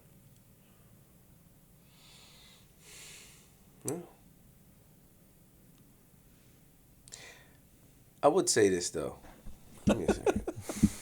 Because I would say this. Am I in trouble, Danny? No, Dan, yeah. Big Dan is my man. I've been telling y'all some that I shouldn't be telling you. Big Dan is my man. So don't get him involved in this. He's a big guy, okay? Big Dan, we can't even imagine that you have a son that big, man, okay? Big Dan. But what I would say is That's why I brought him with me today. Yeah. What I would say is that I understand. I understand your standpoint. I want you to hear this from my mouth to your ears. I understand your standpoint. There's not one time that I don't understand what you're saying or how people should look at things. But in what I'm saying is that we have to remember how the neighborhoods we grew up in and how society is. A lot of things are fed to the children where they idolize people that morally. We all know morally if you go out there and kill a woman or kill somebody in front of their kids or give drugs, we all know that's incorrect. But do you think that these days the kids are thinking about that, or they're thinking about the benefits that happen of getting money? Do you think that they think that deep? And this is where you come in, because you're like, okay, you guys are praising this, but you got to remember that these guys are cold-blooded murderers. And to be honest, I don't even think anybody gets that deep. People don't like Alpo because they feel that, how can you kill your friend Rich Porter over some that's how people, when you think deep, I think it's not presented to the youth as far as like, they've been doing some stuff. They've been going out there killing girls. They kill a mother. They killing kids and stuff. I don't think it's presented like that. So I understand your passion. I do. Let me tell you something. Let me tell you a story. I'm going to tell you a story. Tell me a story. I'm going to tell you a story. The most courageous person I've ever met in my life, and I didn't really meet her very long. I just sort of got to know her, and I saw her in court. 19-year-old woman. She goes to a party in Southwest. Hangs around with a couple of dudes. A guy named Woozy and some other dudes. Everything's cool. Party, fun, blah, blah, blah, this and that and the other thing. She's just there for a good time. She leaves. The next time she comes to another party, because they invite her to another party, they decide, Woozy had decided she was a snitch. No reason. She's too familiar. She's asking too many questions. I don't like her. So they take her up to a house in D.C. up on North Capitol Street. They gang rape her, like 6 dudes. They strip her down, beat her, take her out into Prince George's County, into the woods, way out, where there's no houses or anything like that, in a snowstorm, leave her out there naked, and drive off. Okay?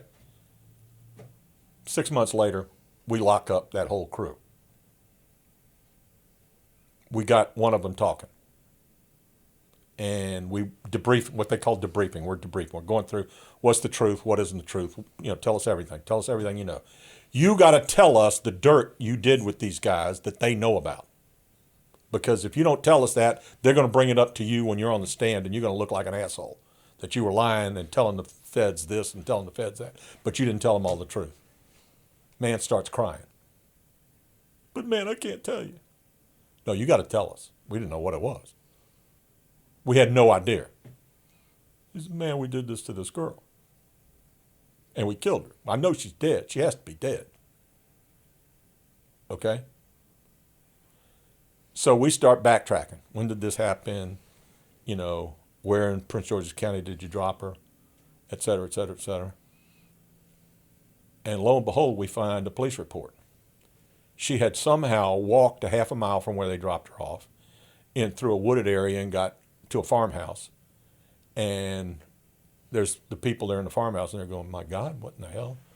So they bring her inside. She's naked. She's cold. She's about to die. And they call the police, and they put blankets on her, and et cetera, et cetera. And, of course, she tells the police, I don't know who did it. When she knows damn well who did it. But she's like, I don't know who did it. Because she's like, whatever I did got me into this, and I'm not doing it ever again. So we had a brand new agent, just got out of Quantico, nice kid, been a cop for a while. We said, this lady you got to go talk to. And by this time she had sort of, she wasn't playing games anymore. She didn't go out, blah, blah, blah, this and that. And in fact, she was getting ready to get married. And she was struggling with everything. And he says, well, do you want us to lock those guys up for it? Do you want us to charge them? And she goes, well, it's kind of like that. That might help. So she walks through the whole process, the whole thing and we charge those guys with kidnap and rape and attempted murder, on top of all the other stuff that we charged them with, all the drug dealing and all that kind of stuff, and the killing and the other killings that they'd done. She's first up on the witness stand. She stands up there and points to each one of the people that had done what they'd done to. That's him. He's the one that did this to me. That's him. He's the one that did this to me. All the way down the line to all of those people. The jury was done. I mean, the trial was going to last another few weeks, but the jury was like, we don't need to hear anything else. These guys are going to jail for whatever reason, whatever the government wants us to put them in jail for. That's courage. That young woman is the reason why anything I did was just, doing my minor bullshit, talking people into doing stuff that maybe they don't want to do. Do you understand what I'm saying? And we have to recognize that courage. And if we're not recognizing that courage over these people that you're talking about, if we're not recognizing how important it is for people to do that, the mother, this young girl, if we're not recognizing that, even if we're not recognizing informants, like my informant that all he was about was telling me about his friend that got killed. I mean, you're talking about the morality of all this, but this is like, no, we can't let this happen. We can't let this happen in your community. We can't let this happen in my community. Nobody's community needs to do this. Somewhere along the line, we got to get better at this. That's why I teach. The only reason I teach is I want those people in that classroom to listen to the stories that I'm telling them and let them sort of see for themselves. Because I don't know if they're going to be good police or bad police, or if they're going to be good federal agents or bad. I don't know. But I'm going to try to instill in them this sense of outrage. That's what I'm talking about. The outrage has to be there. I can kid and laugh and cut up about all of the things that you're talking about because, for example, somebody like Alpo is, a funny guy to hang around with. And I don't hang out with him, but all I'm saying is, hey, I'll sit down and have a beer with him. I'll sit down and have a beer with Wayne. But the point I'm trying to make is that's not sufficient. And when you guys got millions of people that, listen to y'all or whatever, hundreds of thousands, whatever it is, and they need to understand that, no, this is not right. This is not good. This is not something that, because there are people like that young girl. There are people like that mother. There are people like my informant. Rats are not rats. If a person comes to the conclusion that they have to do the right thing, that's what I always preached. If they come to that conclusion, it's been a pain in the butt for them to get there. It's been a royal pain. Alpo didn't make this decision, because he wanted to turn his back against his fellow soldiers. No. He made the decision because he had no choice. That any other choice he would have made at the time, he would be dead.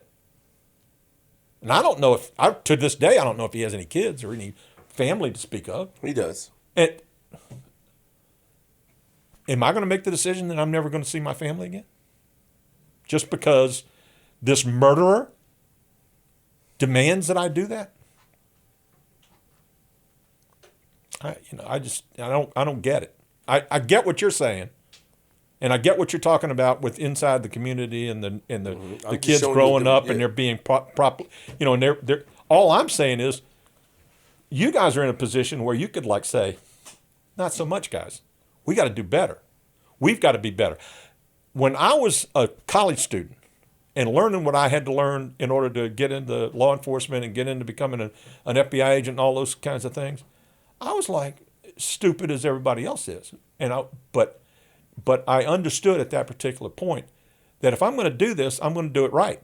So I don't screw up somebody's civil rights. I don't do anything that would embarrass my son. I don't do anything that would embarrass my wife or make them feel bad about what I did for a living. Understood. But in order for us to be that way, we have to remember that, there's perspective, that these guys are going to say things that are in their best interest.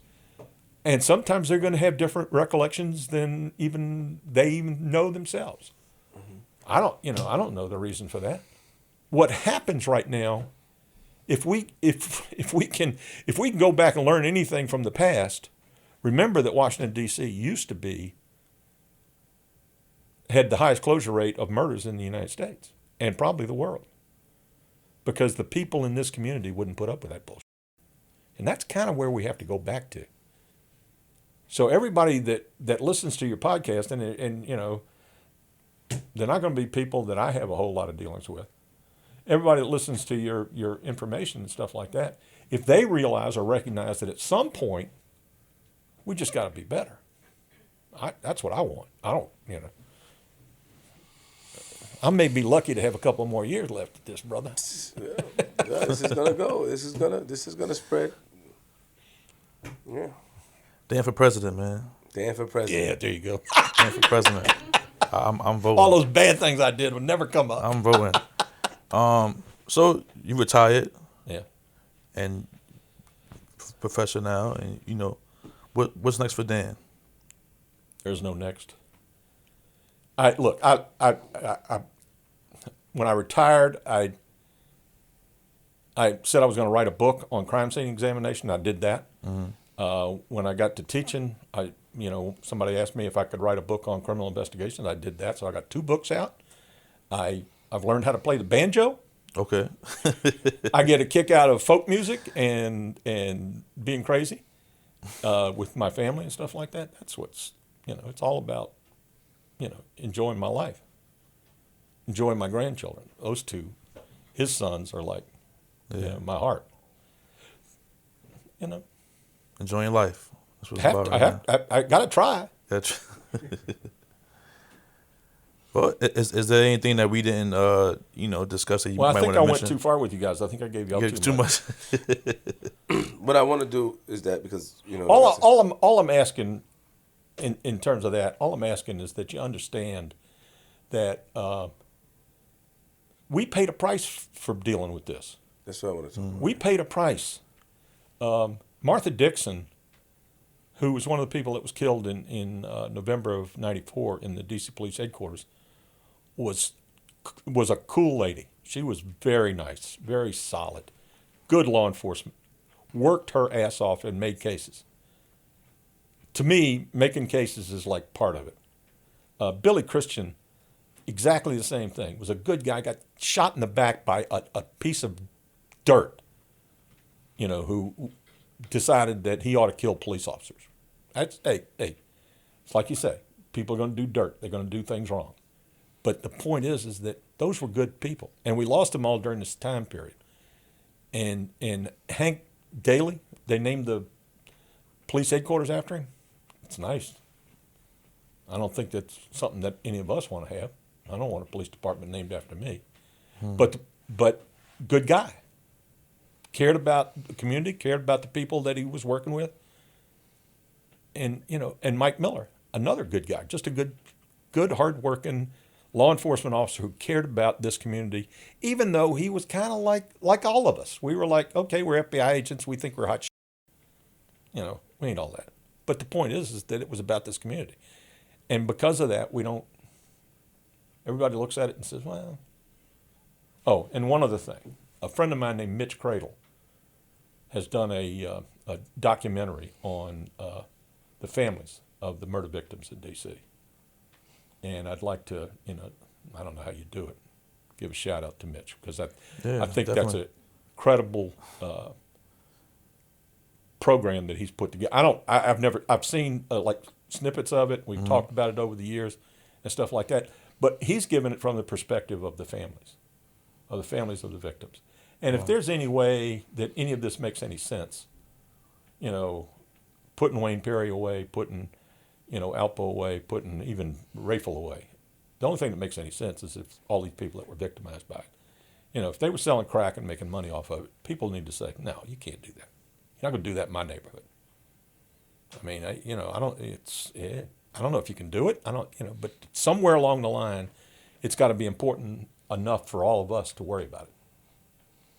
And that's why I've said what I've said about what worries me about, this kind of discussion.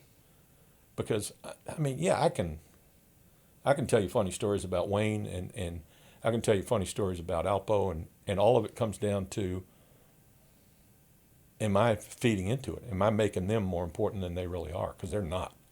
They're not important. What's important is that those 8, 9-year-old kids that are sitting in neighborhoods where, 20, 30 people have been murdered within their shouting distance of their house. That's what matters. Wow.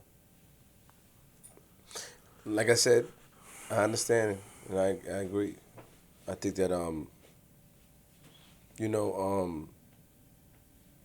I heard that when I listened to the interview from the ladies podcast, I heard you got into you got emotional, and this is what I was asking them. I said, "Did you hear Dan get emotional?" Because I heard it. I was falling asleep and I heard. I said, "Oh, Dan is crying. What's going on?" That was me crying. Yeah, I was crying at that. and you were emotional because of the families and the people and also fellow officers and agents that are killed that you knew or you know of. And do you feel like they're getting their justice, or what makes you emotional about it? Obviously you're a God-fearing man and I just I feel emotional about it because of my loss. I mean, God's mercy to them is they've got everything. They're where they belong. They're up there in the Golden Palace or whatever it is. They're getting what they deserve because they gave that full measure to their country and to their people. Okay, that's what is true. The families that have lost uncles and aunts and boyfriends and girlfriends and brothers and sisters and husbands. Those families are not going to have that. They're sitting here with holes in their hearts right now, today. I mean, Monty Glenn's family's got a hole in his heart. And Monty Glenn, in my opinion, the person responsible for it has been talking to you guys. You know, there are people, Yolanda Burley, her family's got a hole in their heart. And there's nothing that can be done about that. But the one thing that we should be able to do, and what the hell am I doing here? The one thing that we should be able to do is just tell it just exactly like it is. These guys, you know, whatever I say is irrelevant. I mean, I had to operate in a system that required me to develop the evidence that I needed to go after these guys to charge them with a crime. And I always like to say that I did everything I could to put the truth on the table. That's what my job was to tell the truth to the extent that I could, and it had to be proved. And it had to be proved not by me, it had to be proved by a jury. A jury had to listen to what I had to say, or what the witnesses that I bring in had to say. They have to go through that system, and it has to be vetted. Somebody has to turn it into, oh yeah, you're right, or not. I mean, the only case that I really lost was on a dude named Corey Moore. Okay? And bad situation for me. Because I sat there in front of a jury watching while a young man stood in front of that jury and told that jury that that man over there shot me in the neck and almost killed me, and I saw him kill my friend. And the jury said, not guilty. To this day, I don't know why. I mean, it was only 5 or 6 of the jurors at one point or another that said that. The rest of them agreed that he was guilty. But to this day, we went through 4 trials on that case. And, I mean, when he finally got put in jail on a drug case, I was like 8, 9 years after I retired. I called up Reggie, who was the name of the guy. And I told him, I said, Reggie, you know, if you're ever interested in coming back to D.C., you could if you wanted to. Because he's in jail. And he will be for a long time. But all he did was go with his buddy to drink a cup of Cavassier with his buddy and Corey, and it ended up where he got shot and almost killed. So basically, final word is that we have to put out there that these guys should not be glorified. Please. But it's, you know yourself, it's more than that. I know it's more than that, yeah. But I mean, y'all, I mean, I understand. You know, you're in the music industry. You know, lots of money being made, lots of people, you know, doing well and all that kind of thing. And it's like, you know, somebody just sitting out there and he's struggling to make it, and says, well, maybe I'll go hustle some crack, and maybe that's the way I'm going to be able to survive. I understand all that, but just when you get into the point where you're making boatloads of it, that's bad news in a lot of different directions that have nothing to do with surviving. I mean, Alpo wasn't just surviving. Okay. Wayne wasn't just surviving. They were wearing all nice clothes and driving nice cars and getting whatever they wanted and having girlfriends any way they wanted and how they wanted and all that, and doing all the things that, you know, that people want in their lives. And they were doing it because they were destroying their community. That's the key. But do you know? I don't believe anything else other than that. They were destroying their community. And I agree with you. But I have to ask the different questions. But if you ask, my personal belief is I understand and agree with everything you're saying. As far as like destroying the community and selling crack to your own people and you know, kids losing their families and, you know, mothers becoming crack whores and, you know, crack babies are being born, and I agree. I just want to hear the story. If you ask me personally, Queenzflip, how do you feel? I would say I agree. Poisoning the community is not good. A lot of these things should not be put on a pedestal. But in today's society, that's just what happened. We, as who we are, can just tell our personal beliefs and how we feel and hope and preach to the youth that this isn't good.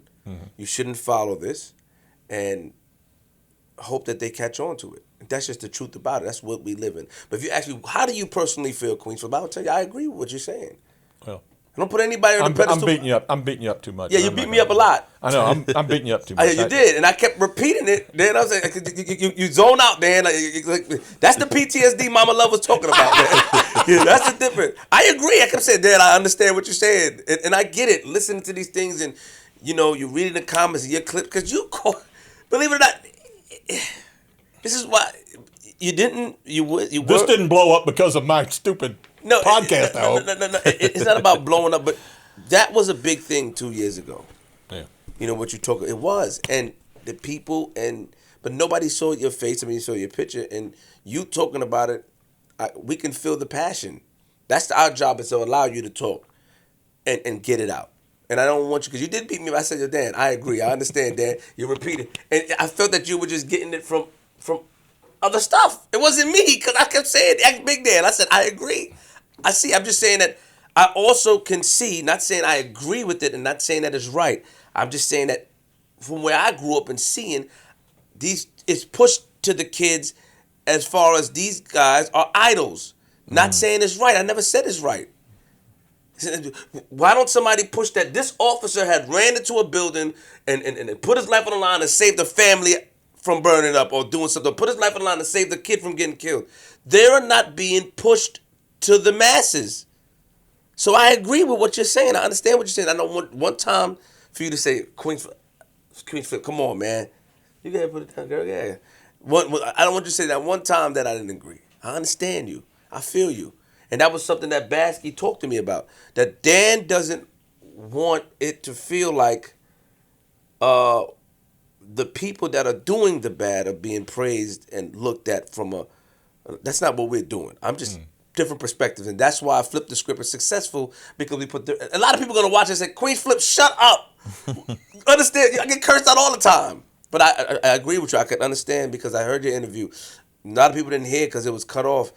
The one where you cried is only 4,000, 5,000 views. The one where you talked about is 800,000 views. I just saw it yesterday. So nobody understands or heard the part. Now, maybe if that part was left in, then maybe people are like, damn, we could feel, the 1,000,000 or 800,000 people that heard it could feel you. It was left out. That's why I understand. That's why I came in. The first I said, yo, did y'all hear Dan cry? Or am I tripping? Because I went to her page and I listened to it. And I listened to the passion and emotion. I get it. And I'm with you. I understand. Just, it's YouTube, the society. This is what we live in today. And it takes people like my son and other people that are great, that don't believe in glorifying criminals, that don't believe in pushing the drugs in your neighborhood, to spread it out to the youth. Even me. You know what I mean? Because I don't believe it. I don't want my kids to go through that or be put through that. I don't, if you ask me personally. The past is the past. It's about moving forward. That's where I leave it at. Yeah. Shout out to you. Thank you. And I accept your apology. I accept it for beating me up. I accept it. Shout out to Big Dan in the back. Yeah. If anybody wants to talk to you, is there any way to get in? Because we went through loops. We went through sister-in-law and let me tell you what my problem has been. There's been like 3 or 4 people that got my email from George Mason, and they emailed me, and one guy wouldn't even identify himself, and was accusing me of all sorts of terrible lies, and I'm just said, in the first place, I don't know who the hell you are, and leave me alone, because I got nothing for you. And then this other guy says he's writing a history of D.C., and he's going through and listening to what Wayne said online, what Alpo said online, and comes back and accuses me of telling him. I said, man, they can tell you all sorts of things. They could be self-serving. They could be telling you stuff that they remember differently. Do you know it's been 30 years? I said, give me a break, brother. I understand. But, so, I mean, if this generates another, rack of that, I would prefer not to just, I mean, if somebody wants to do the work of trying to find out what my email is at work, I'll be glad to try to answer questions. But I'm not, you don't want to be reached out. If somebody wants to, I don't want anybody reaching out to me, and unless somebody wants to give me $1 million for being a nice guy. Jay, hey, stop. So you hear it? G Money said he was gonna give me some change. So leave Dan alone. Dan do not want to be reached out. He just wants to. I'm good. You know, I gotta play the banjo. And gotta Banjo, play the that's what you music. want. Bro. Yes. Okay. Well, thank you, Dan. Thank you for coming on our show. Flip the script. It means a lot. Real talk. We appreciate it, man. Thank you, Big Dan, for even bringing Pops down, man. I mean, Baskey, every time he said, yo, this guy's a nice guy, man. He gave me the house number. Like, he told me. I said, how's he? He said, no, yeah, he's a nice guy. And that's what it means to me. Like, you nice and see the passion. And I'm happy I got the passion. You beat me up a lot. G Money got away free. He said, yo, you did that finger. And I know that finger. Don't point at me like that. That's where my PTSD came. I saw you was understanding. G Money. Yo, man, dope episode. Dope episode. You I know love what I'm saying? Comfortable episode. Very. You know what I'm saying? Shout out to Dan the Man. Dan the Man. Dan for president. Vote for him. I'm voting for him. Get the campaign started. But, make sure you follow the pages, man. At Flip the Script Pod, at DJ G-Money156, at Queenzflip with a Z. Shout out to Michelle one time. Shout out to Bassy. You know what I'm saying? Shout out my cousin Shaka in the building. Shaka. You know what I'm saying? We out in his hood, so we got to, we going to go have some drinks and get some good food after the show. Picky Eater is out right now, too. Check out Season 3, youtube.com/DJGmoney, Picky Eater. You know what I'm saying? When's this gonna? Hold on. We gonna talk to you after. Can I do my outro? As soon as I'm doing my, you see, it's me and you, Dan. All right. You let G Money talk. As soon as it comes to me, He seems like an important guy. G, don't give it up. Man, you called me important, man. Bosky, isn't that right? Let me see it. He's the, See what time it is. He cool again, man. He cool again. Let me sign out. All right, okay. This Queenzflip, man. Shout out to the whole team. Shout out to Baskey. Shout out to one of my favorite people right now, Dora the Explorer is in the building. She wants to keep her identity and what she does a secret. I told Dan anyway behind the scenes. But shout out to her for coming here and being a wonderful listener, I guess. She's going to talk to me about it later. I can hear it. Shout out to family in the building. Shaka. Michelle, appreciate you. It's a long ride. We came here. And I definitely got a shout out to Dan the Man. Shout out to Big Dan. And shout out to the whole family. Round of applause one more time because I love family. Yes, sir. I love family people. But it's Queenzflip, man. Listen, lock your doors, close your windows, close your blinds, open your blinds. And if you see a guy like Dan on your lawn, let him in. He doesn't mean any harm. Because he will talk to you all night long. I'm from Queens.